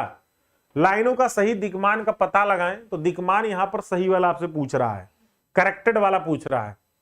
तो आप इसको जब चेक करते हैं तो ऐसे ही दिख रहा है, ये 180 डिग्री है, ये नहीं है। बीसी वाला देखेंगे तो ये भी नहीं दिख रहा है भाई, 39 से 222 से, तो ये भी नहीं कुछ समझ में आ रहा, 180 डिग्री नहीं है। सीडी वाले में तो एकदम में नहीं दिख रहा है 180 डिग्री डिफरेंस। डीई वाले में है, इसमें 180 डिग्री का डिफरेंस आएगा, यानी ये लोकल अट्रैक्शन फ्री है। ये क्या है, ये भी लोकल अट्रैक्शन फ्री है। तो आप क्वेश्चन कहां शुरू करेंगे, आप इसका मतलब अगर इसमें से कोई डाटा सही है तो ये वाला डाटा सही है और ये वाला डाटा सही है, यानी कि जो हमारा स्टेशन है वो स्टेशन डी और ई क्या है, स्टेशन डी और ई पर कोई एरर नहीं है, कोई त्रुटि नहीं है। तो वहां पर लिखेंगे आप कि जो है ऑब्जर्वेशन जो है लिया गया है, जो उसमें क्या है आपका स्टेशन डी और ई में कोई त्रुटि नहीं है, क्योंकि ये क्या है, स्टेशन डी ई का जो 4 बियरिंग बैक बियरिंग है इसका अंतर 180 डिग्री आ रहा है। तब ई का जो 4 बियरिंग है ना, ये वही रहेगा, इसमें भी कोई त्रुटि नहीं आएगी। जो यहां पर एरर आएगा उसको क्या करेंगे, ठीक है, एक मिनट, इसमें जब नहीं है तो इसका क्या करेंगे, बैक बियरिंग 4 बियरिंग निकालेंगे। जब यहां पर इसको 4 बियरिंग बैक बियरिंग निकालेंगे तो इसमें कुछ आएगा, तो इसमें देखना क्या एरर आया, क्या त्रुटि आई। जो त्रुटि आएगी वो ए स्टेशन में त्रुटि कही जाएगी। क्या कही जाएगी, यहां पर जो त्रुटि आएगी ए स्टेशन में त्रुटि कही जाएगी। जो ये ए स्टेशन में त्रुटि आएगी, अगर निगेटिव होगा तो जोड़ेंगे, अगर पॉजिटिव होगा एरर तो हम लोग घटा लेंगे। तो इसमें से क्या करना पड़ेगा, फिर ये वाले 4 बियरिंग वाले में जो एरर आएगा वो जोड़ेंगे या घटाएंगे, जैसा उसमें आएगा। फिर जो इसमें 4 बियरिंग आएगा उससे क्या करेंगे, 180 डिग्री प्लस माइनस करेंगे तो बैक बियरिंग निकलेगा, और बैक बियरिंग वो वाला जो निकला हुआ है करेक्टेड वाला, और ये जो हमारा प्रेक्षित वाला, इससे देखेंगे माइनस या प्लस करेंगे तो अगर ये जो अंतर आएगा वो देखेंगे कितना अंतर आ रहा है, फिर वो क्या होगा, किसी प्रकार का एरर आएगा। फिर उसको एरर को यहां पर जोड़ेंगे, घटाएंगे, फिर वो देखेंगे 180 डिग्री माइनस करके और इसमें अंतर आ रहा है कि नहीं आ रहा, फिर वो आएगा फिर यहां पर। इस तरह से जब यहां पर पहुंच जाएंगे तो सेम हमारे सारे डाटा निकल जाएंगे। ठीक है, इस तरह से आपको क्या करना है, ये क्वेश्चन सॉल्व करना है जैसे पिछले वाला क्वेश्चन मैंने करवाया है सेम। तो यदि एग्जाम में आने के चांसेस है, लगभग चांसेस है, अगर न्यूमेरिकल कोई पूछा तो ये जरूर न्यूमेरिकल पूछेगा, अगर न्यूमेरिकल पूछा। ठीक है, बाकी अगर कहेंगे सर हम सिर्फ थ्योरी से नहीं पास हो सकते क्या, तो ऐसा है नहीं कि आप नहीं पास हो सकते। मैं गारंटी देता हूं कि आप थ्योरी से पास हो सकते हैं आराम से, 100% आप पास हो सकते हैं, कोई दिक्कत नहीं है। ठीक है, क्योंकि 2 न्यूमेरिकल आएगा मुश्किल से, पिछले साल तो आगे भी गया था 2, उसके पहले तो आया भी नहीं था, बात समझ रहे, उसके पहले तो आया भी नहीं था। तो इसलिए चांसेस हैं 1-2 न्यूमेरिकल आएंगे बस, उससे ज्यादा न्यूमेरिकल नहीं रहेगा, बाकी सारे थ्योरी आएंगे। बाकी जितने मैं थ्योरी पढ़ाया हूं सब वही थ्योरी आने हैं। ठीक है, तो ध्यान से सभी लोग पढ़िए। चलिए ओके बाय बाय, बाकी चीजें आपको इसमें सारी चीजें पढ़ा दी है। ठीक है, चलिए ओके बाय बाय। ये न्यूमेरिकल आपको खुद से करना है, ये पीडीएफ में रहेगा, आप खुद से न्यूमेरिकल करना है। बाकी के बचे हुए जो बाकी न्यूमेरिकल कहाँ है, बाकी वही सब था, प्रोसीजर बता दिया आपको। ठीक है, इसका पीडीएफ अभी बीके एजुकेशन एप्लीकेशन पे आपको मिल जाएगा। और आप लोग की ये जो है लास्ट एग्जाम है, इसके लिए बेस्ट ऑफ लक। ठीक है, इसके लिए बेस्ट ऑफ लक आप सभी को। ठीक है, चलिए, और अब नए सेमेस्टर के लिए वेलकम है। नया सेमेस्टर 5वां वाला आप अच्छे शुरुआत करिए, अभी से ही प्रैक्टिस करिए। जो आज यहां न्यूमेरिकल कर रहे हैं, कुछ लोग पहली बार कर रहे हैं, वो अब चीज पहले कर लीजिए, जैसे सॉइल में न्यूमेरिकल इस सब का। कल आप लोग का कोर्स लॉन्च कर दूंगा। ठीक है, शाम तक कल कोर्स लॉन्च हो जाएगा ऑल इन वन बैच के नाम से। ठीक है, और इसमें जो है आपके क्लासेस ओल्ड वाली भी रहेंगी। ठीक है, 20 जुलाई से इसमें क्लास शुरू हो जाएगी। मेरा टारगेट है 20 जुलाई से शुरू कर दूंगा और आपका कोर्स सितंबर तक खत्म कर दूंगा, यानी कि जुलाई अगस्त सितंबर। टारगेट कोशिश है सितंबर, क्योंकि 2 महीने में तो बहुत मुश्किल होता है खत्म करना, बट कोशिश करेंगे। ठीक है, ठीक, तो इस तरह से खत्म करके और फिर से रिवीजन उसको करवाएंगे एप्लीकेशन पे। ठीक है, तो इसमें सारे सब्जेक्ट आपके होंगे, ड्राइंग भी होंगे, सब कुछ होगा, तो सभी लोग जरूर ज्वाइन करिएगा। ठीक है, और अपने दोस्तों मित्रों को बताइएगा। हाँ, 3rd सेमेस्टर का भी कोर्स जो है वो बीके एजुकेशन एप्लीकेशन पे लॉन्च होगा, वो भी आप अपने जूनियरों को जरूर बताइएगा। ठीक है, अगर आपको अच्छे से पढ़ाई करना है बिना रुकावट के, और जो भी एग्जाम में आपके पूछता है एकदम बीटीयूपी पैटर्न पर, ऐसा नहीं कि चाहे जो उल्टा सीधा पढ़ाए चले जाए, नहीं, एकदम जो आपका बीटीयूपी पैटर्न है, अगर उसको फॉलो करते हुए पढ़ना है तो आप बीके एजुकेशन ज्वाइन कर सकते हैं। ठीक है, सिलेबस में कोई कमी नहीं, जो आपके सिलेबस है वो एकदम पूरे पढ़ाए जाएंगे। ठीक है, चलिए ओके बाय बाय, फिर मिलते हैं एग्जाम के बाद। ठीक, सेशन लाते रहेंगे, चैनल पर बने रहिए, बहुत सारे इस बार नई चीजें होने वाली हैं आपके साथ। ठीक है, बहुत सारी चीजें नई देने वाले हैं, बस इंतजार करिए थोड़े दिन और, 1-2 दिन 3 दिन, फिर नई नई चीजें आपको मिलना शुरू हो जाएंगी। ठीक, चलिए ओके बाय बाय।